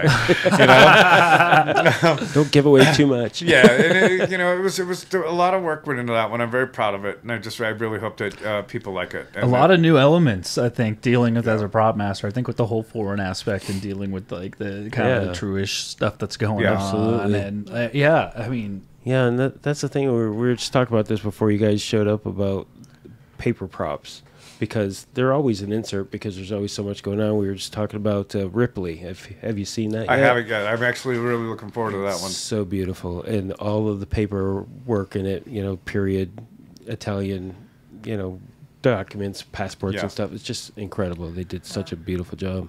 We did a ton in Sympathizer. That was one of the things I was really proud of Mindhunter Season 2 also, is how much paperwork we did. I mean, we rebuilt Charlie Manson's FBI file from, I think, 1964 to Yeah, that's 1982. gold. And it's about a 4-foot stack Wow. with a double.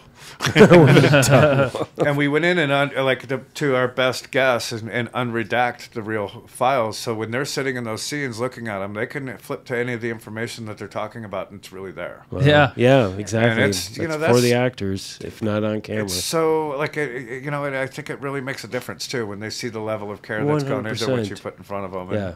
And certainly with a director like David also, and I think Park. Sure. Director Park Chan-wook, I think that, having everything real in front of the cast and, able to adjust Yeah. if he gets creative and we were able to do that, then it really, I think it's, it's different than back in the day when it's just like, here's a police file. It Yeah. may or may not have the information that you really need. exactly. good luck. Yeah, right. I remember building court files for judging Amy for Amy, and she never used them as a crutch. But if you ever opened her files, it really was just her dialogue. Yeah. Well, a lot of actors need that now. And she would Ted just Danson. refer to it once in a while. Sure. So I never It really helps. minded, and I never really thought that it was just like, oh, it's different than when I was on Grey's Anatomy, and there's 6 pages of sides stuck to the side of a body in the OR room because the cast didn't care to learn their Right. dialogue those Yeah. days. And it's like, okay, Yeah. yeah. It's like Do an you want to hear what I SNL think about sketch. that? Right, it's not Saturday Night Live. Well, we're gonna let you go soon. But I just have to. I have to ask about Vengeance Girl. I read what it's about. Funny enough. I mean, I don't know if you could talk about it because it's not released yet, right? You know what? I don't know that it ever will be. I can. It was a friend that I met who was making a short film. And I just helped her out with some props with it. And it was something that she ended up, Kelsi actually acted it. Oh, very nice. Yeah. I'll definitely say. Tell us what the premise is. It's fascinating. It is. Wow, it's been a minute since. Yeah. Okay, I could tell you. No. There's a girl getting bullied Right. by this mean group of girls. Right. And she essentially goes to end her own life and realizes that anything she does to her own body starts happening to the meanest of the mean girls' body. So she starts harming herself, and it's Right. harming the main character, who's really just a cruel girl. And yeah, So it's like trying to ride the line between hurting herself too much and yeah. inflicting pain on her tormentor. Yeah. I love that. What a great concept. It was an amazing concept, and I met the writer just out one night, and she was telling me about all these things that she'd been doing, and she's got all these little short films that she's entered into all of these. She's won so many awards with her short films. Oh. And she started telling me what the concept was, and then I got to read it. And it was right around the time of Mindhunter. I think you hadn't shot it yet. Yeah, you know, Gigi, our makeup artist, actually, she helped me with my makeup that Yeah. I was like I didn't end up wearing it in the movie. But Were you a mean girl? I wasn't. I Okay, was good. like I was the one who was like passive. Like I wanted to be I friends see. with the mean girls, Right. but I wasn't really in. But like I was really trying to, and then kind of like I'm the one who exposes them at the end, basically. I see. Nice. That's fun. Yeah, I you know, it's funny. I've never seen it. I think she's gone on to do about 10 projects since then. Wow. And Brilliant. yeah, she loves the horror genre, and she's very good at it. And I definitely think we'll see her work pop up again one day. Nice. Yeah. Awesome. And now you're going on to do Dexter Origins. Dexter Origins. Yeah. Yeah, Dude, yeah. that's gotta be. When you finish that, we're gonna have you back on to Yeah, talk please. more about for that. sure. For sure. Yeah, Please. it's my cheese fest right there. I'm excited about that one because it's like, you know, what's cooler than the concept of a serial killer with a conscience? You Right. know, it's kind of a unique thing, and I think that the way that they do it also, that it's not this horrific violence. It's kind of comic booky and campy in a sense. The imagery of it, that it's not so unsettling given the content. Right. And even if it was, I'd still be watching that shit. So Yeah, totally.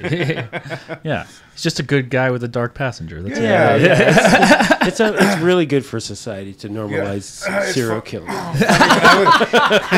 when I was on CSI, I used to joke with everybody that the amount of people that I got to kill in front of the camera was the only thing keeping all of them alive. Yeah. Nice. Did I hear right that you will not be joining him? You did hear correctly. Yeah. That's good. Why? Because I just feel like it's time to work with some other prop masters, and I'm working with Robbie Duncan right now. Okay. And his, That's a fantastic prop master to be Yeah. working yeah, for. and his team is great, and it's just been a really good fit. And he's offered me a position on his next movie, which starts in the middle of next month. And Nice. I've just decided what better opportunity than to work with some great people. Yeah, fantastic. Have you Right. worked with other prop masters before? I worked with Kelsi Peters and on all her Sure. prop master gigs that she's done, and I did day play with Rich Hobaika. Okay. But not a ton. I have worked mostly with my dad, and I just feel like I need some new experiences. Oh, totally. Yeah. Yeah. You see how especially if you want a prop master one day. Yeah, it's- exactly. Yeah. Yeah. I think you would agree that we learn our styles because first of all prop masters have their own style of doing Right. things, and there's no handbook, but we learn it from seeing the things that we liked from prop masters that we liked working with, and Yep. and things that we thought could have done better. Yep. You know, and you kind Absolutely. of make it your own. So I think it's it's the right time and place. I just told her if Fincher calls back because they really look at us as a team that Sure. she has to come back to. So That's right. I will. I'm only booked through I think July, so Yeah. we're okay. We're Yeah. okay. Yeah. That's Yeah. good. That's great. I love it. she'll end up on Dexter with us, just not in her Yeah. normal role, which Right. is be fine. Yeah. Yeah, that's the right. other thing is with Robbie, I'm not doing my normal position. I'm doing like kind of third, and I haven't really done a lot of that because I Right. just kind of jumped in That's the deep good. end. It's good to get the well-rounded experience for Yeah, sure. instead of Dad usually throwing her something incredibly intricate foreign letter that Yeah. don't screw this up, sweetie. Know everything about it. I need you to also create a font in the actor's handwriting. Yeah, right. Oh yeah, totally. Yeah. That's awesome. That's awesome. Yeah. Wow, fantastic. Well, thank you guys so much for coming out. That was a lot of fun. It's been great. You Yeah. know, it's Yeah, thanks for I having really us. Yeah, love thank what you. you guys are doing here. Yeah, first we're- of all. Thanks. We have a good time. I mean, it's great to talk to everybody. Yeah, I think that we pass each other in the hallways at the prop shop. Yeah. And then we go months without seeing each other. And it's like, yeah, I know that person. I've met him once in the hallway. And it's, it's Right. not the same as when you get to sit down and, have a chat with somebody. And Yeah, I don't think know. we ever get to enough. Find out that Polish Schreiber's a Russian Exactly. dissident. Yeah. What an amazing Yeah, story. escaped Russian communism. Yeah, exactly. Absolutely fascinated with her story. Yeah, Yeah, absolutely. no, but I'm happy because more that we get to do this, it does make it a lot harder to get from one end of ISS to the other without having because everybody turns into a buddy. You've turned into a friend, after Well, just I'll seeing tell you. you, just 10, 15 years of being in the prop game will do that also. Yeah, It's like sometimes it's the blessing of prepping at ISS, and it's also the curse that you will lose 3 hours a day, right? Because you just ran into Chris in the through it. hallway, Exactly. and you know, and it's like, up. yeah, exactly, Absolutely. you know, or you have to compliment their work and tell them all the things that you loved, and then you're like, okay, well, it was great seeing you. Turn around and walk around the corner, and then there's somebody else. Exactly. Yes, but thank you for having us. It's amazing. Absolutely. I love what you guys are doing. Yeah. It's awesome. It's great to be a part of. Very nice. Thank you so much. All right, so Mikey, you're gonna wrap us up. It wraps out. Yeah. We have some exciting stuff coming up. Yeah. So first off, I do want to say keep listening. We Chris and I have been setting up some good shows for the future. We got some good ideas, and I just want to say thank you to everybody that's actually been emailing us, because we've been getting some really good suggestions and stuff. And we always want to hear what you guys want to hear. So if you guys have any questions for us here at Prop Talk, or you have an idea for a show, or if you want to see a certain guest on the show, let us know. Yeah, we only have so many ideas between the two of us. We have a lot of them, but we don't always think of. We don't know everybody. Either, so. No, we don't know everybody. Yeah, so we're always thinking, trying to think outside the box, and one that hopefully I think we have planned to do in the future is how to break into the industry, how to become a prop master, and we'll get a round table. We're going to get a few more round tables going. We have a few more guest suggestions that we're coming in that we're going to try to get in. A couple updates to what the effects of the strike has been and where we've been with that. Yep. Luckily, most of us back in this room are working, but it's still slow getting back up there. And we also have hopefully in the future an update to all the Rush trial stuff that's been going on. Exactly. So, Larry Zanoff said that he would come back after it was all done, and we could discuss the aftermath of it all. Yeah. So exciting stuff in the future, but as I said, if you guys have a great idea, if there's always something that you've wanted to know, go ahead and send us an email. You can send us an email at info@propertymasterguild.org, or you can go on to propertymastersguild.org and message us on the website. Before I give you guys all the last spiel, I just want to remind everybody one more time that submissions are open for the MacGuffin Awards, the first actual annual PMG Awards, which is going to take place September 14th. Said that a little quick. So make sure you get your submissions in before June 10th. You can do that at pmgawards.com. You can also find links to it on our website. I just want to say one more time, thank you to our technical director of this episode, Remy De La Mora. Remy. Yeah, say hi one more time. Just say. Orale. Yeah, he has. I love this persona he's taking on. I love it. Perfect. Yeah, it's gonna stick now. He will be back, I'm sure, for many episodes in the future. So excited to have someone to take the work off our hands. Thank you to everybody out there tuning into another episode of Prop Talk, which is the official podcast of the Property Masters Guild, brought to you by real and working prop masters. And retired ones. Missed that part. Yeah, that's true. There's retired ones in there too. Very good ones. If this is your first time listening, please make sure to like, subscribe, comment wherever you're hearing this or watching this, because we are now on YouTube. So you can watch the entire episode, see all of our pretty faces here. Except when my face freezes. Except for when your face freezes sometimes. If you'd like to know more information on Property Masters Guild or have any questions for us here at Prop Talk, go to propertymastersguild.org. We're also on Instagram @_thepmg and all other socials. I'm Mike Trudel, and that is another episode of Prop Talk. Until next time. Yep. Thanks, guys. Thanks for having us. Thank you.